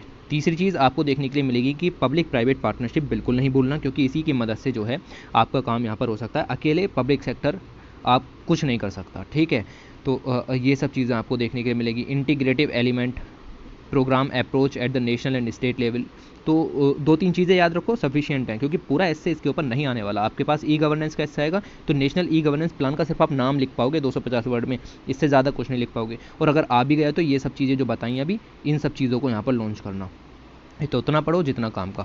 मिशन मोड प्रोजेक्ट्स भी आपको यहाँ पर देखने के लिए मिलेंगे। जो नेशनल ई गवर्नेंस प्लान आपका है, इसके अंदर 31 मिशन मोड प्रोजेक्ट्स यहाँ पर उठाए गए हैं, जिसमें से कि 11 तो होंगे सेंटर के होंगे, 13 होंगे स्टेट के होंगे और 7 जो हैं वो इंटीग्रेटेड होंगे और 8 जो है कंपोनेंट हैं। ठीक है, तो इसी के साथ आपका जो फोकस रहेगा, आपके जो मिशन मोड प्रोजेक्ट्स हैं, focus on one aspect of the governance with clearly defined objective, scope, implementation, timeline and milestone with measurable outcomes and service level. कहने का मतलब ये है कि मिशन मोड प्रोजेक्ट के जरिए हमें यहाँ पर जो है नेशनल ई गवर्नेंस प्लान को सक्सेसफुल बनाना है। मिशन मोड प्रोजेक्ट का मतलब अभी अभी ये यहाँ पर लिखा हुआ था, और इसका मतलब ये है कि आपको जो मिशन आपने उठाया है, उस मिशन के बारे में आपके पास सब कुछ होना चाहिए, क्लियरली डिफाइंड ऑब्जेक्टिव होना चाहिए, आपका स्कोप क्या है, आपका ऑब्जेक्टिव क्या है, विजन क्या है, एम क्या है, कितना हासिल करोगे, क्या आउटकम होंगे। ठीक है, ये सब चीज़ें आपके पास लिखी हुई होनी चाहिए, कितने समय में आपको पूरा करना है। ठीक है, ये सारी चीज़ आपके पास होनी चाहिए।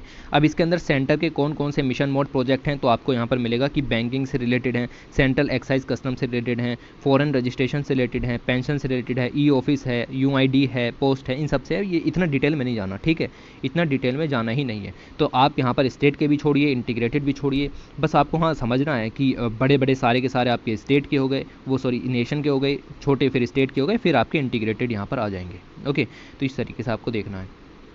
फिर ये एक पिक्चर यहाँ पर दी गई थी, वैसे ना भी पढ़ोगे तो भी चलेगा, बट ई गवर्नेंस को सक्सेसफुल बनाने के लिए कुछ कनेक्शंस यहाँ पर दिखाएंगे। जैसे हॉरिजॉन्टल कनेक्शन आपके यहाँ पर होने चाहिए, तो जितनी भी गवर्नमेंट एजेंसीज़ हैं उन सबके बीच में यहाँ पर जो आपका कनेक्टिंग जो है वो यहाँ पर होनी चाहिए। वर्टिकल कनेक्शन भी होने चाहिए between centre, state and local, तो फेडरेशन वाला कंसेप्ट आ जाता है। इंफ्रास्ट्रक्चर कनेक्शन भी यहाँ पर होना चाहिए। इंटर ऑपरेबिलिटी का इशू यहाँ पर नहीं होना चाहिए, ठीक है, कि एक मिनिस्ट्री वही काम कर पा रही है, दूसरी मिनिस्ट्री वहाँ पर नहीं कर पा रही है। Okay, connections between government stakeholders के बीच में भी ये भी होना चाहिए। तो इस तरीके के जब कनेक्शन होंगे तो ई गवर्नेंस प्लान अपने आप सक्सेसफुल होगा।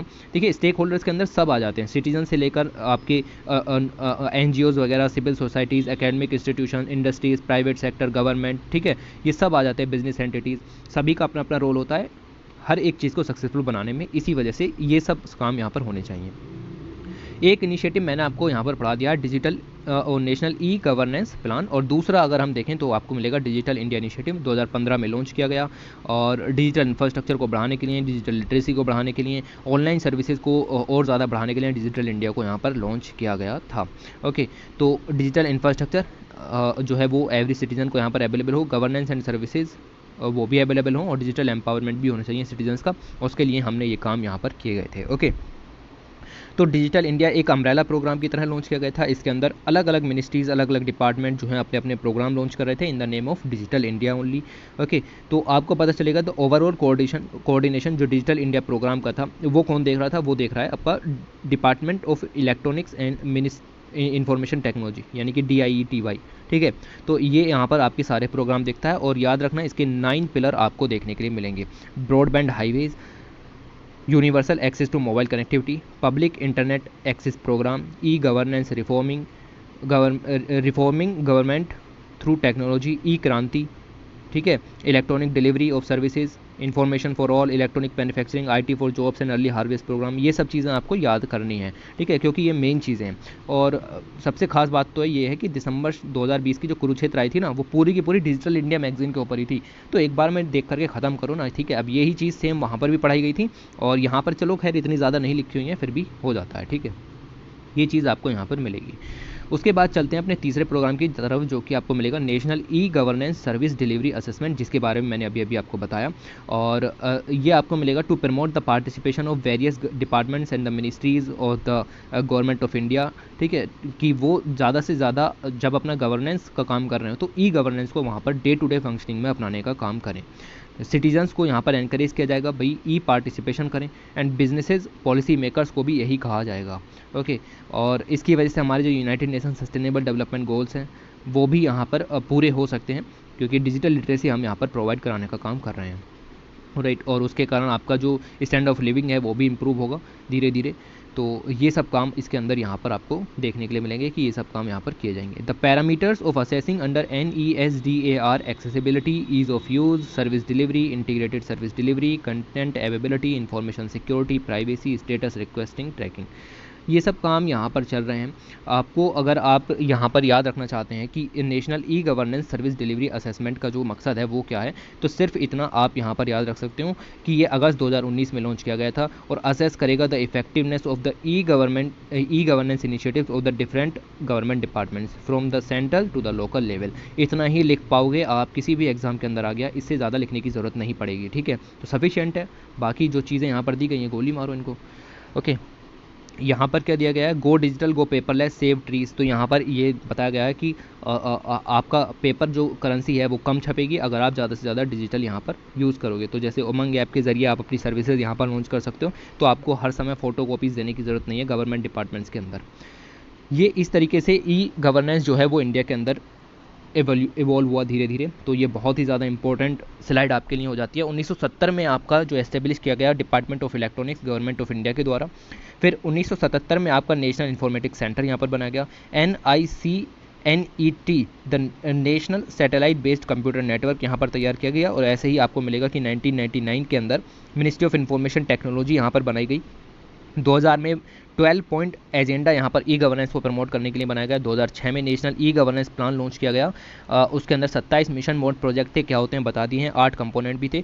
2009 के अंदर आपको मिलेगा कि national e governance division create की गई ministry of electronics and information technology के अंदर। डिजिटल इंडिया कॉरपोरेशन के अंदर आपको इंडिपेंडेंट बिजनेस डिवीज़न के रूप में मिलेगी, ठीक है। तो जितना डिटेल में नहीं, सिर्फ क्रोनोलॉजी ये याद कर लो कि 1970 से किस तरीके से इवोल्यूशन चल रहा है। 2011 में आपके 4 प्रोजेक्ट्स लॉन्च किए गए रिलेटेड टू ई गवर्नेंस, और फिर 2015 में आपका डिजिटल इंडिया प्रोग्राम मिल जाएगा, ईजी, ठीक है। तो ई गवर्नेंस कोविड-19 पैंडेमिक के दौरान भी हमने यहाँ पर बूस्ट किया, क्योंकि कम्युनिकेशन में लोगों को दिक्कत आ रही थी, कोऑर्डिनेशन में लोगों को दिक्कत आ रही थी, पॉलिसी मेकर्स को भी दिक्कत थी, एडमिनिस्ट्रेशन सोसाइटी पार्लियामेंट बैठ नहीं सकती थी, सारे काम डिजिटल तरीके से हुए, ठीक है। ये तो सब आपको पता है, आपने ये सब फील किया है, ओके। तो इसके बाद आपको यहाँ पर दिखेगा कि ई गवर्नेंस एक इम्पॉर्टेंट टूल बन गया, इम्पॉर्टेंट ICT टूल यहाँ पर बन गया कोविड-19 रिलेटेड डाटा को डिसेमिनेट करने के लिए, ओके। तो क्योंकि आपको मिलेगा कि लॉकडाउन गाइडलाइंस वगैरह सब जो है वो ऑनलाइन तरीके से यहाँ पर जारी की गई थी।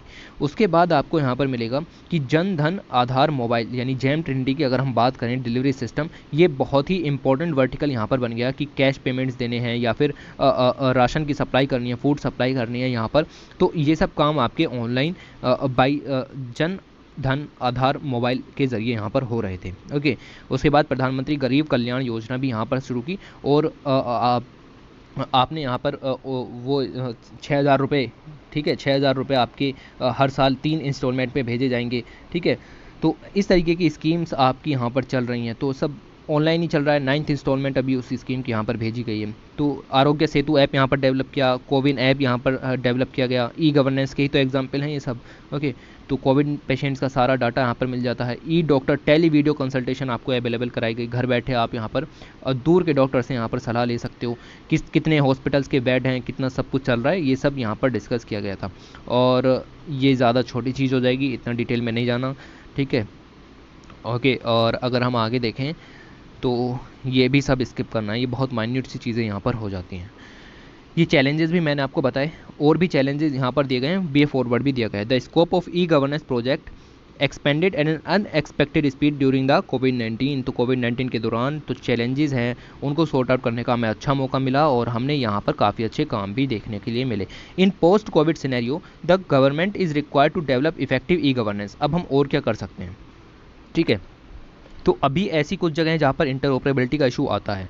Interoperability of e governance infrastructure between inter governmental department and agencies, उसको कम किया जा सकता है, उसको ख़त्म किया जा सकता है।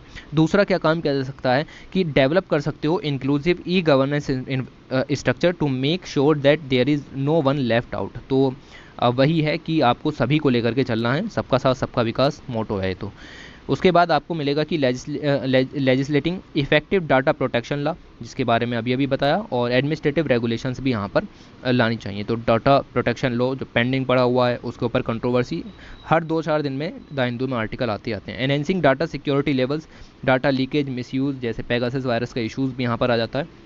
रिड्यूसिंग डिजिटल डिवाइड, तो rural urban divide in the form of digital, आपको इंटरनेट पेनिट्रेशन यहाँ पर बढ़ाना है, ई लिटरेसी आपको यहाँ पर बढ़ानी है। Mandatory sector specific service focus to attain SDG goals, ये काम कर सकते हो। और आप क्या कर सकते हो, एम्ब्रेसिंग न्यू एज टेक्नोलॉजीज, नई नई टेक्नोलॉजीज यहाँ पर ला सकते हो ताकि टारगेटेड और सर्विस डिलीवरी यहाँ पर आप अच्छे से कर सको। तो ये सब काम है। चैलेंजेस देख लिए, क्या कर सकते हो वो देख लिए। ई गवर्नेंस के 2-3 हमने एग्जाम्पल देख लिए। नेशनल ई गवर्नेंस प्लान देख लिया, डिजिटल इंडिया देख लिया, ठीक है, और ये NDESA देख लिया। ये सब चीज़ें काफ़ी हैं, ठीक है, आप आराम से लिख पाओगे।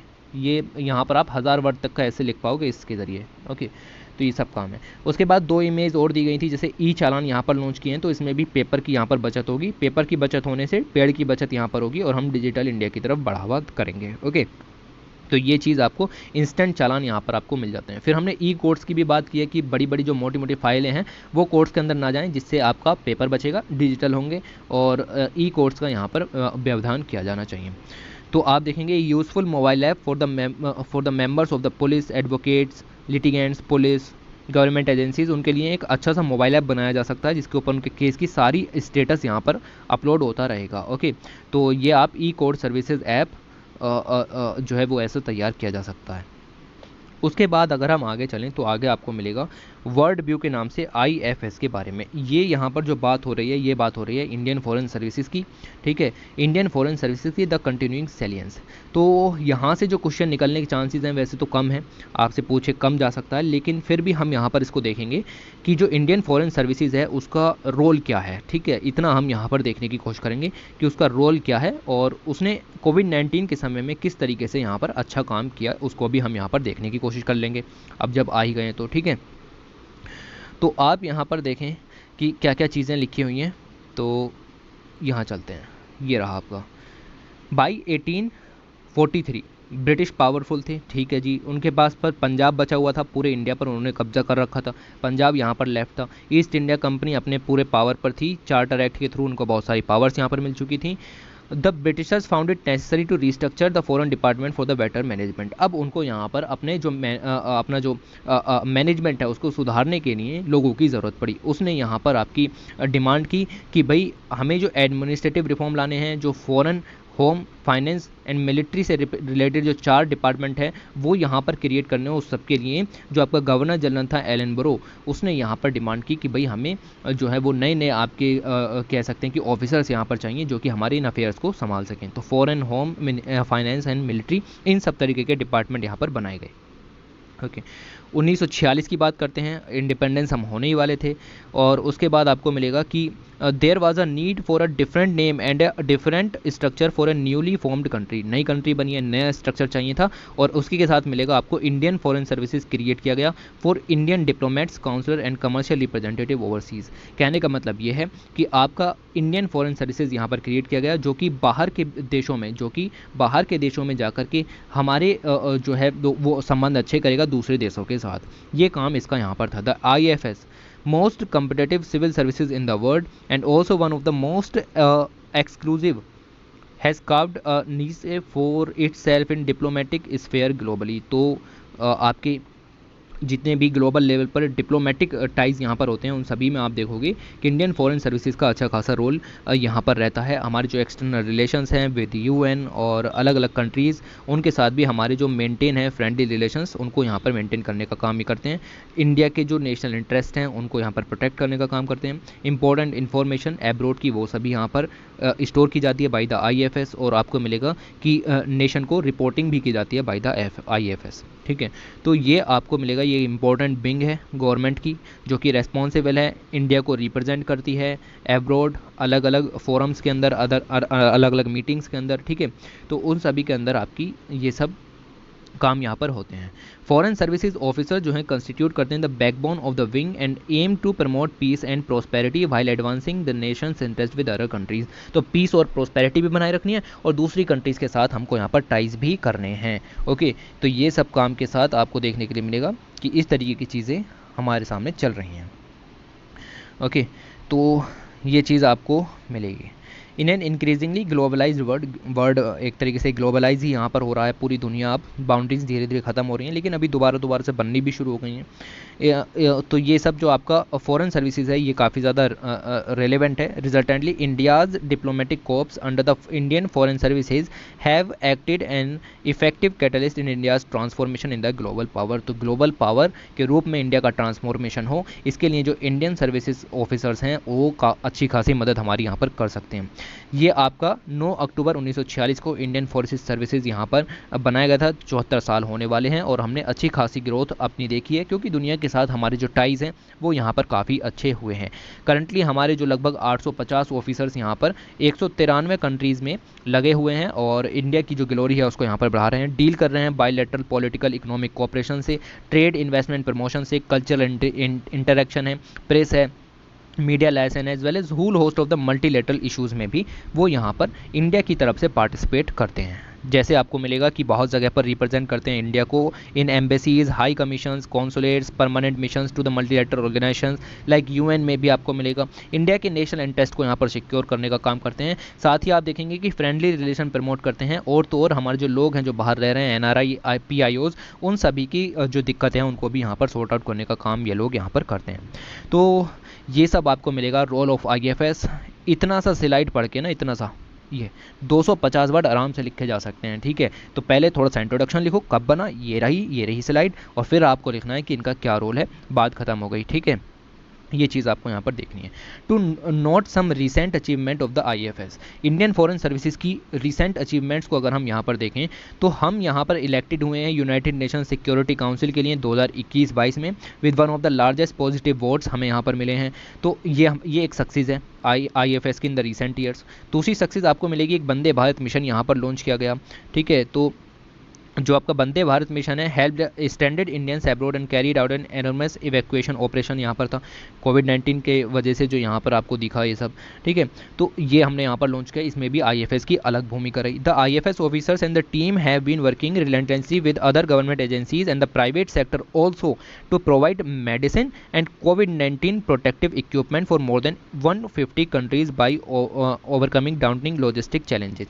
तो ये आपको तीसरा जो पॉइंट है वो देखने के लिए मिलेगा कि जैसे इंडिया है और यहाँ पर आपकी दूसरी कंट्री लाइक सिंगापुर है, तो सिंगापुर में जो हमारे फॉरेन ऑफिसर्स होंगे उनकी मदद से इंडिया के अंदर मेडिसिन आई, और जो इंडिया के अंदर आपके सिंगापुर के फॉरेन ऑफिसर्स होंगे उनकी मदद से वैक्सीन हैं, मेडिसिन हैं, उन सबका ट्रांसफ़र भी यहाँ पर हुआ। ओके, तो एट द एंड आपको इतना ही याद रखना है, ये करंट के लिए काफ़ी है, ठीक है। इतनी लाइन आपके लिए करंट के लिए काफ़ी है, बहुत है।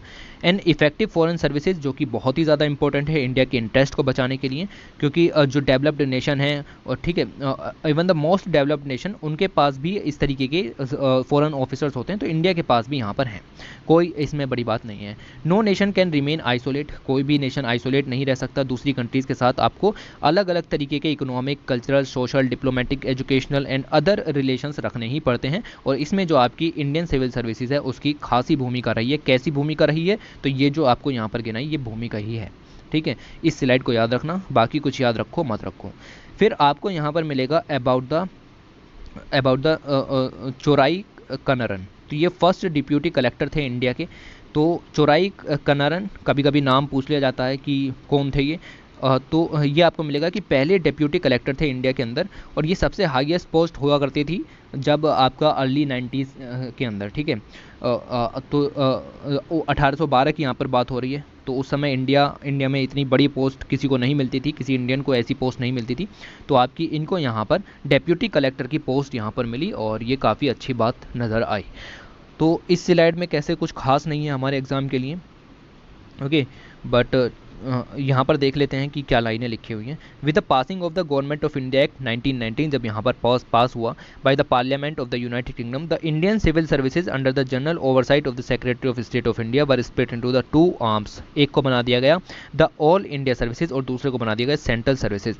1946 के अंदर जब आप यहाँ पर देखेंगे कि कैबिनेट यहाँ पर बैठी, तो उसने इंडियन एडमिनिस्ट्रेटिव सर्विसेज को यहाँ पर क्रिएट किया on the basis of Indian civil services and Indian police services based on the imperial police। तो ये सब चीज़ें तो एग्ज़ाम के लिए कुछ खास नहीं है, बट ठीक है। अब यहाँ आ जाते हैं अगले आर्टिकल की तरफ। ये अगला आर्टिकल आपको बताता है अबाउट मिशन कर्मयोगी। अब सिविल सर्विसेज की बात हो रही है और मिशन कर्मयोगी ना आए तो ये तो गलत हो जाएगा, ठीक है। तो सिविल सर्विसेज में कुछ रिफॉर्म्स की यहाँ पर बात हो रही है। तो सिविल सर्विसेज इसेंशियल, ठीक है, गवर्नमेंट की फंक्शनिंग तभी होगी जब सिविल सर्वेंट्स यहाँ पर होंगे, ठीक है। तो इसके बाद आपको मिलेगा कि steel frame of administration in India भी इनको कहा जाता है। द कॉलोनियल लिजेसी भी यहाँ पर आपको सिविल सर्विसेज की कंटिन्यू देखने के लिए मिलेगी, और ग्लोबलाइजेशन के कारण ये चेंज भी यहाँ पर हो रही है। तो इस समय अगर हम देखें तो क्या क्या चीज़ें आपको नज़र आएंगी उसको देखते हैं। सबसे पहले देखते हैं कि कौन कौन से चैलेंजेस आपको सिविल सर्विसेज के अंदर देखने के लिए मिलेंगे। The element affecting Indian civil services are the poor capacity building, सबसे पहला इंपॉर्टेंट पॉइंट आपको मिलेगा। दूसरी चीज़ आपको यहाँ पर मिलेंगी कि जो अच्छा कर रहा है उसको तो यहाँ पर अप्रिशिएट किया ही नहीं जाता, लेकिन जो करप्ट है, जो इनकम्पिटेंट है, उसको यहाँ पर आप रेस्पेक्ट देते हो, उसको अप्रिशिएट करते हो। दूसरा जो गलत पॉइंट है वो ये मिलेगा। तीसरा पॉइंट आपको मिलेगा कि बहुत से रूल्स प्रोसीजर्स ऐसे हैं जो कि अब बहुत आउटडेटेड हो चुके हैं या फिर आउटमोटेड हैं, जो कि सिविल सर्वेंट को उनका काम करने से यहाँ पर रोकते हैं। चौथा पॉइंट आपको मिलेगा कि systematic inconsistencies in promotion and empanelment, तो प्रमोशन में ये इनकन्सिस्टेंसी देखने के लिए मिलेगी। एडेक्वेट ट्रांसपेरेंसी नहीं है, अकाउंटेबिलिटी नहीं है, there is no safety for whistle blowers, तो जो ऐसे लोग जो कुछ उजागर करना चाहते हैं करप्शन वगैरह को, उनके लिए कोई सेफ्टी का प्रोविज़न नहीं है। हालांकि विसल ब्लोअर एक्ट है, लेकिन वही बात है कि इम्प्लीमेंटेशन नहीं है बिल्कुल भी ढंग से, ठीक है। आर्बिट्रेरी एंड विस्मिकल ट्रांसफ़र, लगातार ट्रांसफ़र की प्रॉब्लम, पॉलिटिकल इंटरफेरेंस आपको देखने के लिए मिलेगा।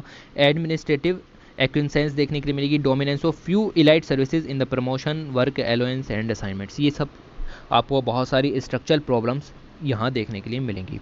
ओके, तो इसी के साथ अगर हम आगे देखें तो ये सब पढ़ने की ज़रूरत नहीं है, ये सब पढ़ने की ज़रूरत नहीं है। ये सब जो आपको यहाँ पर प्रॉब्लम्स बताएं ये काफ़ी हैं, आराम से लिख पाओगे 250 का, कोई दिक्कत नहीं है। अगर अब प्रॉब्लम्स आएँ, कभी भी अकेले प्रॉब्लम्स नहीं आएंगी, आपको सॉल्यूशंस भी लिखने पड़ेंगे, ठीक है। प्रॉब्लम्स भी पूछी है ना, तो आपको सॉल्यूशंस लिखने पड़ेंगे।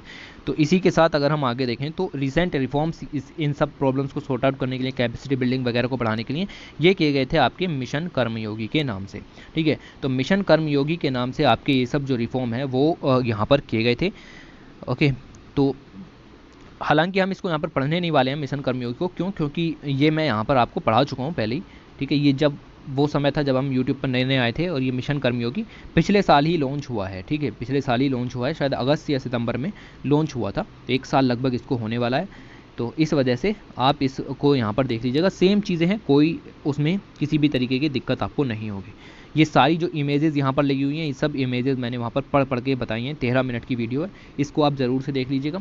और नहीं भी देखनी है तो कोई भी दिक्कत नहीं है, आपने कहीं ना कहीं पढ़ा हो छोड़ दीजिएगा। ओके, बहरहाल हम यहाँ पर वीडियो की लेंथ को बचाने की कोशिश करते हैं, और आप इसको यहाँ से देख लीजिए, आप कहें तो आई कार्ड भी यहाँ पर लगा दूँगा। उसके बाद अगर हम आगे चलें तो कुछ रिफॉर्म्स की बात करते हैं in the field of health care. Okay, तो कोविड-19 यहाँ पर आया। कोविड-19 के बाद आपको काफ़ी ज़्यादा दिक्कतें देखने के लिए मिली, सेकंड वेव और थर्ड वेव की यहाँ पर पूरी संभावनाएं बताई जा रही हैं। तो वैक्सीन की पेस वगैरह के बारे में क्या क्या चीज़ें हो सकती हैं उसको डिस्कस करते हैं थोड़ा सा। तो यहाँ पर इंट्रोडक्शन पॉइंट ऑफ व्यू से अगर आप देखें तो इंट्रोडक्शन पॉइंट ऑफ व्यू के हिसाब से इंडिया को वर्ल्ड की फार्मेसी कहा जाता है। क्यों? क्योंकि दुनिया में जितनी भी मेडिसिन यहाँ पर बनती हैं, जेनेरिक मेडिसिन जितनी भी प्रोड्यूस होती हैं, उसका 20% इंडिया के अंदर प्रोड्यूस होता है। पूरी दुनिया में जितनी भी वैक्सीन यहाँ पर शेयर की जाती हैं, उसका 60% of all vaccines sold across the globe, उसकी 60% आपकी इंडिया के द्वारा मैन्युफैक्चर की जाती हैं। India is the world's second largest exporter of Ayurvedic and alternative medicine with compound annual growth हमारी देखने के लिए मिलेगी 22% की ग्रोथ के साथ। हम यहाँ पर दूसरे नंबर पर सबसे बड़े एक्सपोर्टर यहाँ पर बने हुए हैं आयुर्वेदिक मेडिसिन के। ओके, तो India has launch the world's largest कोविड-19 वैक्सीनेशन ड्राइव भी हमने लॉन्च किया जनवरी 2021 के अंदर, और डोजेज़ भी बहुत सारी दूसरी कंट्रीज़ को भी हमने यहाँ पर भेजी हैं, सप्लाई की हैं। ओके, तो लगभग 40 करोड़ लोग यहाँ पर वैक्सीनेट हो चुके हैं, और 342 करोड़ लोग ग्लोबली वैक्सीनेट हो चुके हैं। ये सब पॉइंट हैं, ठीक है, ये सब पॉइंट हैं, ये थोड़े से याद होने चाहिए। ऊपर के तो याद कर ही लो कि हम दुनिया की वर्ल्ड की फार्मेसी कहे जाते हैं, ठीक है, सब ज़रूरी हैं, ये सब काम में आ सकते हैं। उसके बाद यहाँ पर अगर हम देखें कि India is at the forefront in the fighting against the कोविड-19, और आपको मिलेगा कि लीडरशिप प्राइम मिनिस्टर ने खुद संभाली। द इमीडिएट स्टेप जो लिए गए पेंडेमिक को रोकने के लिए 2020 में, वो आपको मिलेगा कि टाइमली लॉकडाउन यहाँ पर किया गया, बहुत लाखों लोगों की जान बचाई। Creation of extensive support system, ठीक है। तो कोविड वॉरियर्स के लिए भी यहाँ पर पूरा काम किया गया। नेशनल टास्क फोर्स बनाई गई। आत्मनिर्भर भारत के अंदर 20 लाख करोड़ रुपए का पैकेज भी लॉन्च किया गया। 80 करोड़ लोगों को पीएम गरीब कल्याण योजना से जोड़ा। 20 करोड़ वुमेन को जनधन कार्ड के जरिए 500 रुपये पर मंथ की जो यहाँ पर 3 मंथ तक यहाँ पर जो है वो पैसे दिए गए। और मनरेगा के अंदर जो रेट है उनको बढ़ा करके 202 रुपये कर दिया गया, ताकि जो 13 करोड़ फैमिलीज़ हैं उनको फ़ायदा हो। और वैक्सीनेशन जो मैन्युफैक्चरिंग कंपनीज़ हैं उनको भी सपोर्ट किया है हमने।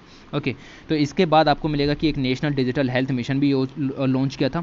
ये लॉन्च किया गया था आज से जस्ट 1 साल पहले, और ये डेट थी आपकी 15 अगस्त। ठीक है, 15 अगस्त को मोदी माइक पर थे तो उन्होंने बोल दिया था। ठीक है, 74th on India 74th independence day in August 2020 it is being implemented. ये इंप्लीमेंट किया जाएगा by the national health authority, और जो कि वर्क करेगी under the ministry of health and family welfare, government of India के अंदर।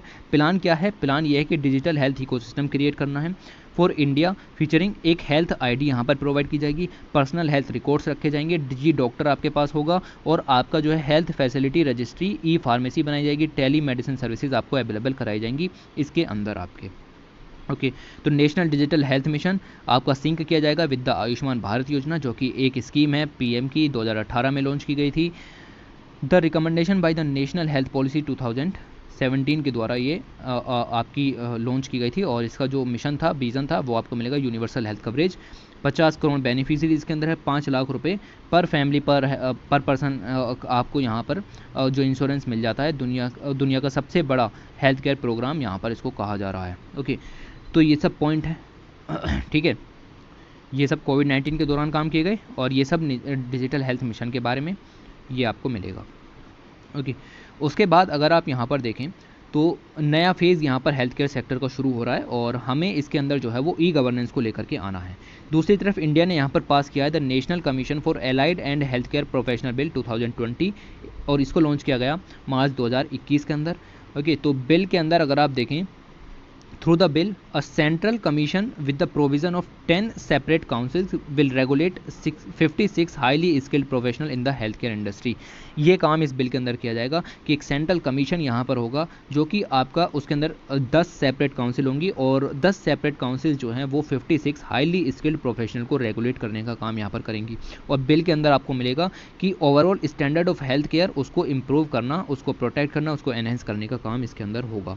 Okay, the country has around 12 lakh allopathic practitioners registered with medical council of India और state medical councils, and around 21 lakh registered nurse and midwifes. भाई ये इतना detail में हमें नहीं जाना। ठीक है, तो पढ़ते ही आपको समझ जाना है कि हाँ चीज़ें कहाँ जा रही हैं। ऑलराइट, तो बात करते हैं मेन चीज़ की, कि आज के ज़माने में ई गवर्नेंस को हेल्थ केयर सेक्टर में लाने के लिए आपको आर्टिफिशियल इंटेलिजेंस युक्त मशीनें, robotics, augmented reality, virtual reality, 3D printing, 3D imaging, इन सब का यूज़ करना पड़ेगा हेल्थ केयर सेक्टर को रिवाइव करने के लिए। ओके, तो ये चीज़ आपको यहाँ पर मिलेगी। ये लाइन दोबारा रिपीट कर दी है शायद इन्होंने, है ना? हाँ, ओके, तो ये चीज़ आपको मिलेगी कि India offers affordable health care services for all and is famous medical tourism. या बात कर लेते हैं थोड़ी सी मेडिकल टूरिज्म के बारे में। मेडिकल टूरिज्म का मतलब आप यहाँ पर समझ सकते हो कि इंडिया में लोग आएँ मेडिकल का इलाज कराने के लिए। ठीक है, it is estimated that 5 to 6 billion का मार्केट हमारा यहाँ पर बन जाएगा।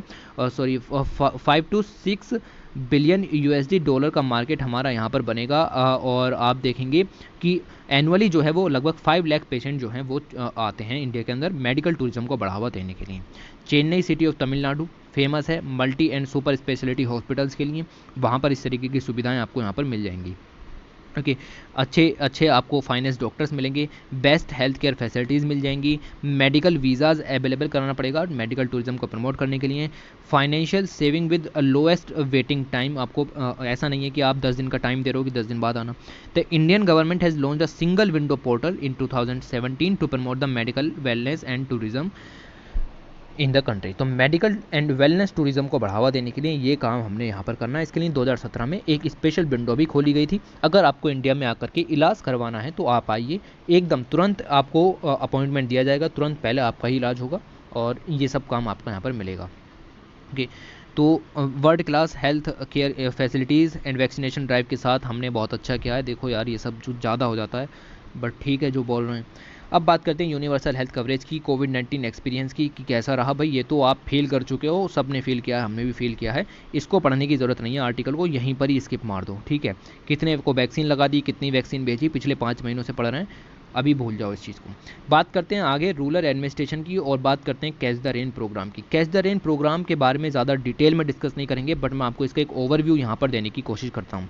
The initiative catch the rain seeks to substitute the use of available ground water. Ground water use नहीं करना है, रेन वाटर यूज़ करना है by using rain water harvesting techniques, ठीक है। तो पूरी कंट्री के अंदर रेन वाटर हार्वेस्टिंग टेक्निक्स लगानी है, रेन वाटर को कंजर्व करना है, ग्राउंड वाटर का यूज़ कम करना है, इसीलिए रखा गया कि रेन को कैच करो, यानी रेन को स्टोर करो, ठीक है।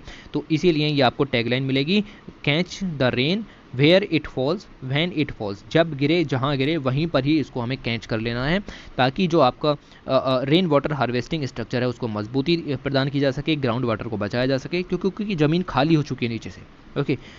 क्लाइमेटिक कंडीशंस को देख करके, आईपीसीसी रिपोर्ट को देख करके लगता है कि भाई ग्राउंड वाटर बचाना बहुत ज़्यादा ज़रूरी है।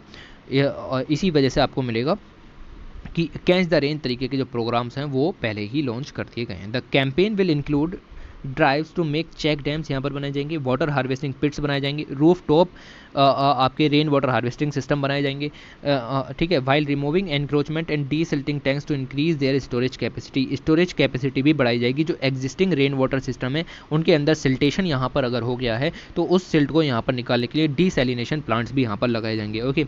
It also seeks to repair step wells. जो स्टेप वेल्स यहाँ पर पहले से मौजूद हैं, स्टेप वेल्स कुछ नहीं होते, इस तरीके के होते हैं और यहाँ पर आपको पानी मिल जाएगा, तो यहाँ से उतरो, यहाँ पर पानी निकालो और चले जाओ। तो वो सब यहाँ पर धीरे धीरे खत्म हो रहे हैं, उन सभी को रिवाइव करना है, और जो साथ में जो वॉर वेल्स यहाँ पर बचे हुए हैं उन सभी को भी यहाँ पर रिवाइव करना। तो ये आपका कैच द रेन प्रोग्राम आपको मिलेगा, ठीक है। अब इस आर्टिकल के अंदर कुछ ज़्यादा नहीं, जल शक्ति अभियान के बारे में डिस्कस किया गया है और आपको मिलेगा कि रेन वाटर पर इंपॉर्टेंस है, वो हमने अभी अभी देखा कि क्या इंपॉर्टेंस है, ओके। अब इस आर्टिकल को स्टॉप करने के लिए मकसद ये था कि योजना की अप्रैल 2021 की खास मैगजीन पूरी जल जीवन मिशन के ऊपर आई थी, कैच द रेन के बारे में भी इसके अंदर बताया गया था, ठीक है। तो ये हमारी मोस्ट व्यूज़ योजना मैगजीन है, ठीक है। इससे ज़्यादा कोई मैगजीन यहीं नहीं देखी गई है यूट्यूब पर हमारी, ठीक है। तो इसीलिए आपको मिलेगा कि योजना मैगजीन अप्रैल 2021 की ज़्यादा इंपॉर्टेंट हो जाती है, इसको ज़रूर से देख लें। वाटर हार्वेस्टिंग के लिए सब कुछ इसके अंदर बताया गया था, वाटर से रिलेटेड एक चीज़ नहीं छूटेगी, ठीक है, ये देखिएगा। उसके बाद बात करते हैं ह्यूमन डेवलपमेंट की, ठीक है। The power of human development, efficient governance. तो गवर्नेंस जो है वो एफिशिएंट होना चाहिए, बेहतरीन तरीके से होना चाहिए, इसके लिए आपका जो है वो ह्यूमन डेवलपमेंट ज़रूरी है।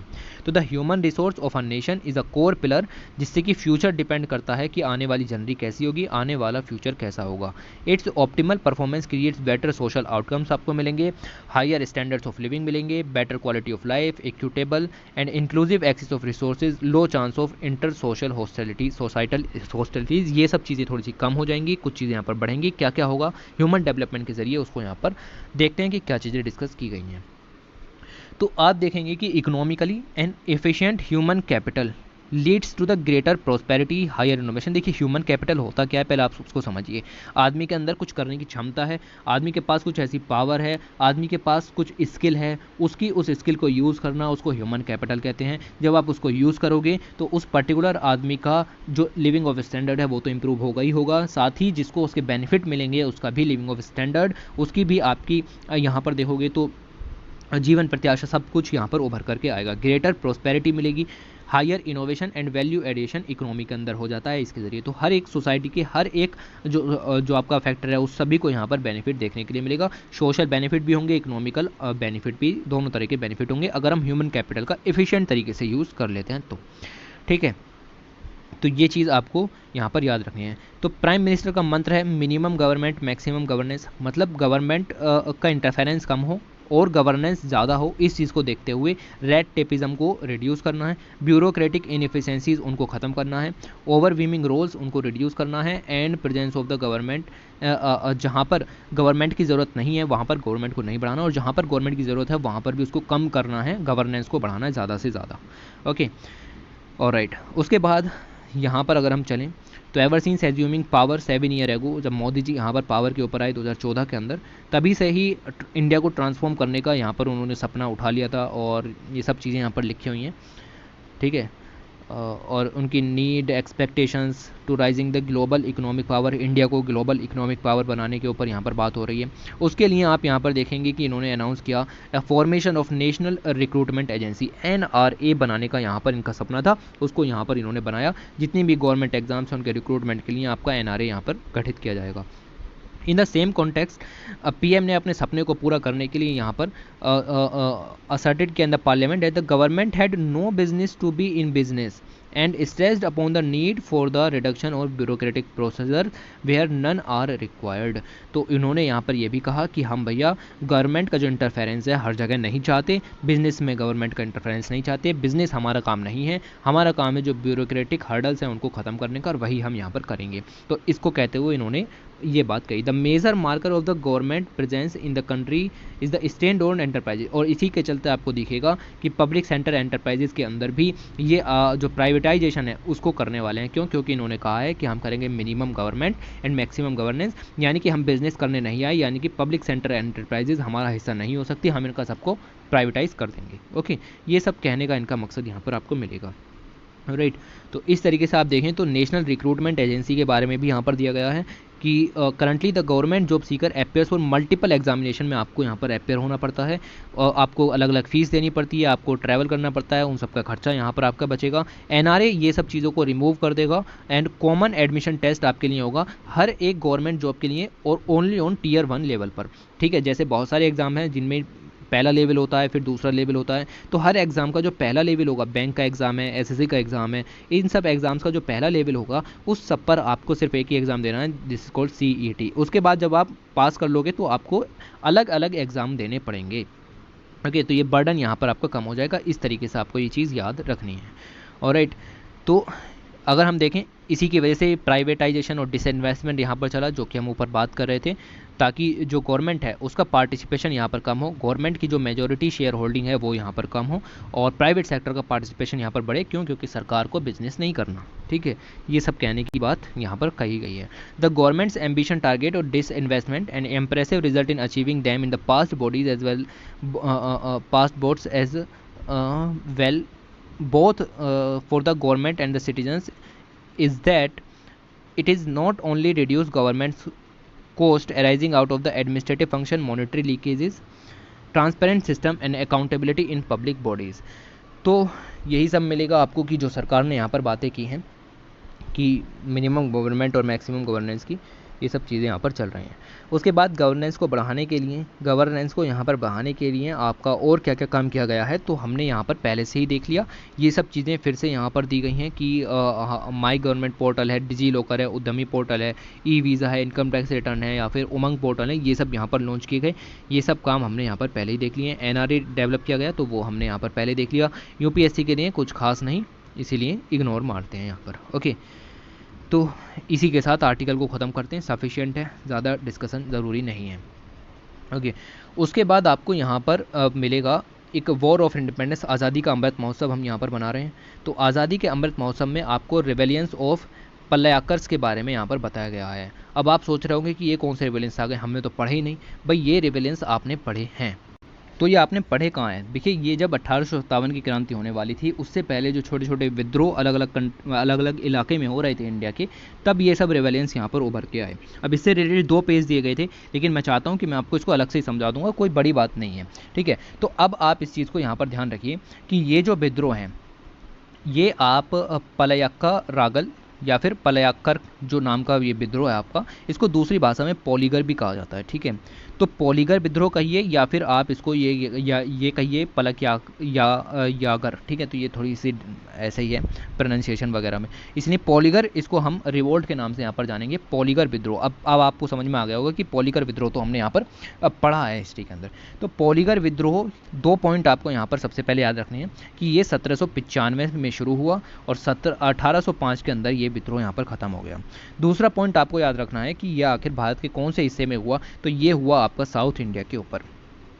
ठीक है, अब आपको पता होना चाहिए कि ये पॉलीगर होते क्या, कौन है, पॉलीगर था क्या, ये सब चीज़ हैं क्या। तो पॉलीगर कोई नहीं है, ये कुछ लोग होते थे जो कि बड़े बड़े राजाओं की मदद करते थे युद्ध को जीतने में, और युद्ध को जीतने में जब ये उनकी मदद करते थे तो राजा इन्हें लैंड देता था वापसी में, ठीक है। तो ज़मीन का टुकड़ा इनको वापस में दिया जाता था और इनकी सेवा के एवज में, बात समझ में आपको। तो ये युद्ध में मदद करेंगे और राजा से ज़मीन का टुकड़ा ये यहाँ पर ले लेंगे। अब इनकी ज़मीन यहाँ पर ये हो जाती थी, ये उसके ऊपर शुल्क वसूलें, ये उसके ऊपर खेती करें, वो इन पॉलीगर्स की मर्जी होती थी। अब यहाँ पर ईस्ट इंडिया कंपनी घुसना शुरू हो गई, पूरे साउथ इंडिया की तरफ दबदबा बनाने की कोशिश की। मैसूर यहाँ पर जा रहा था, टीपू सुल्तान, हैदर, उन सबका तो साम्राज्य यहाँ पर धीरे धीरे 1799 98 उन सब खत्म ही हो गया था। मराठाओं की तरफ ये यहाँ पर बढ़ रहे थे।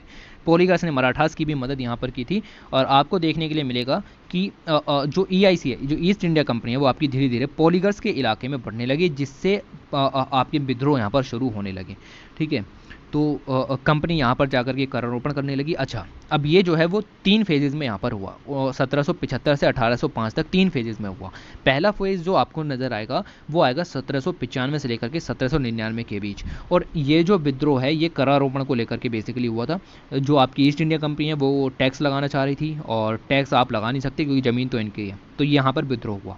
तो इस विद्रोह के जो नेता थे उनका नाम याद रखने की ज़रूरत आपको है, और उनका नाम था कोट्टा बोमा नायकन, ठीक है जी, नाम याद रखना, बिल्कुल सही प्रोनाउंसिएशन मैंने बोली है, कोट्टा बोमा नायकन। ये इन्होंने नेतृत्व किया इसका, हालांकि बाद में पराजित ही हो गए और फांसी भी दे दी गई थी इनको, ठीक है। और इनके बाद अगर हम देखें तो इनके क्षेत्र, इनकी संपत्ति, इन सभी को यहाँ पर जब्त भी कर लिया गया था। लेकिन दूसरा विद्रोह यहाँ पर शुरू हो गया 1801 में, यहाँ पर दूसरा विद्रोह भी हुआ, और फिर तीसरा विद्रोह भी यहाँ पर हुआ 1803 में, और 1805 तक ये विद्रोह यहाँ पर ख़त्म हो गया। तीसरा जो विद्रोह हुआ था वो बेसिकली आपको देखने को मिलेगा काबल सुर को लेकर के हुआ था। एक होता है कावल फी, ठीक है। तो कावल फी की यहाँ पर मैं बात कर रहा हूँ। तो कावल फी क्या है कि कावल जो था एक तमिलनाडु की संस्था थी, और ये एक तरीके का आपका समझिए कि विलेज लेवल पर पुलिस इंस्टीट्यूशन यहाँ पर था, जिसको अलग अलग जो है वो अलग तरीके के अधिकार यहाँ पर थे, उसको दायित्व थे, और वो एकत्रित करने का जो अधिकार है वो इनका चला गया था, जिसकी वजह से यहाँ पर विद्रोह हुए।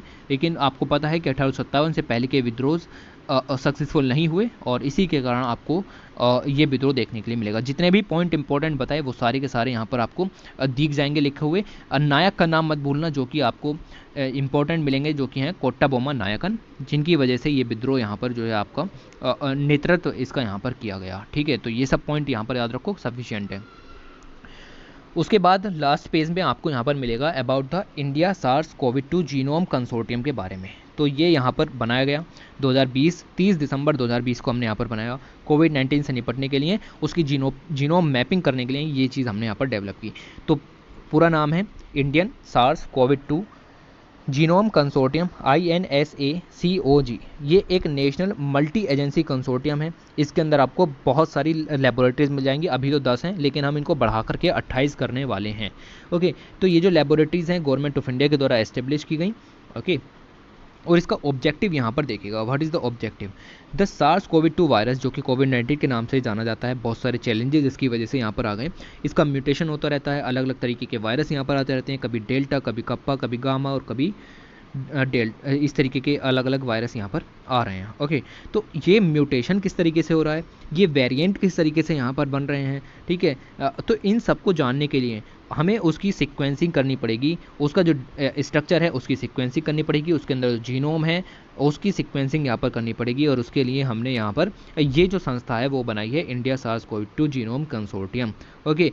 तो पूरे देश में, पूरे वर्ल्ड में किस किस तरीके के जीनोम्स यहाँ पर उभर के आ रहे हैं, वेरिएंट किस तरीके के आ रहे हैं, म्यूटेशन किस तरीके से हो रहा है, उसके अगेंस्ट कौन सी वैक्सीन यहाँ पर ज़्यादा इफेक्ट कर रही है, उस सब को देखेगा, ये काम आपका यहाँ पर करेगा, ओके।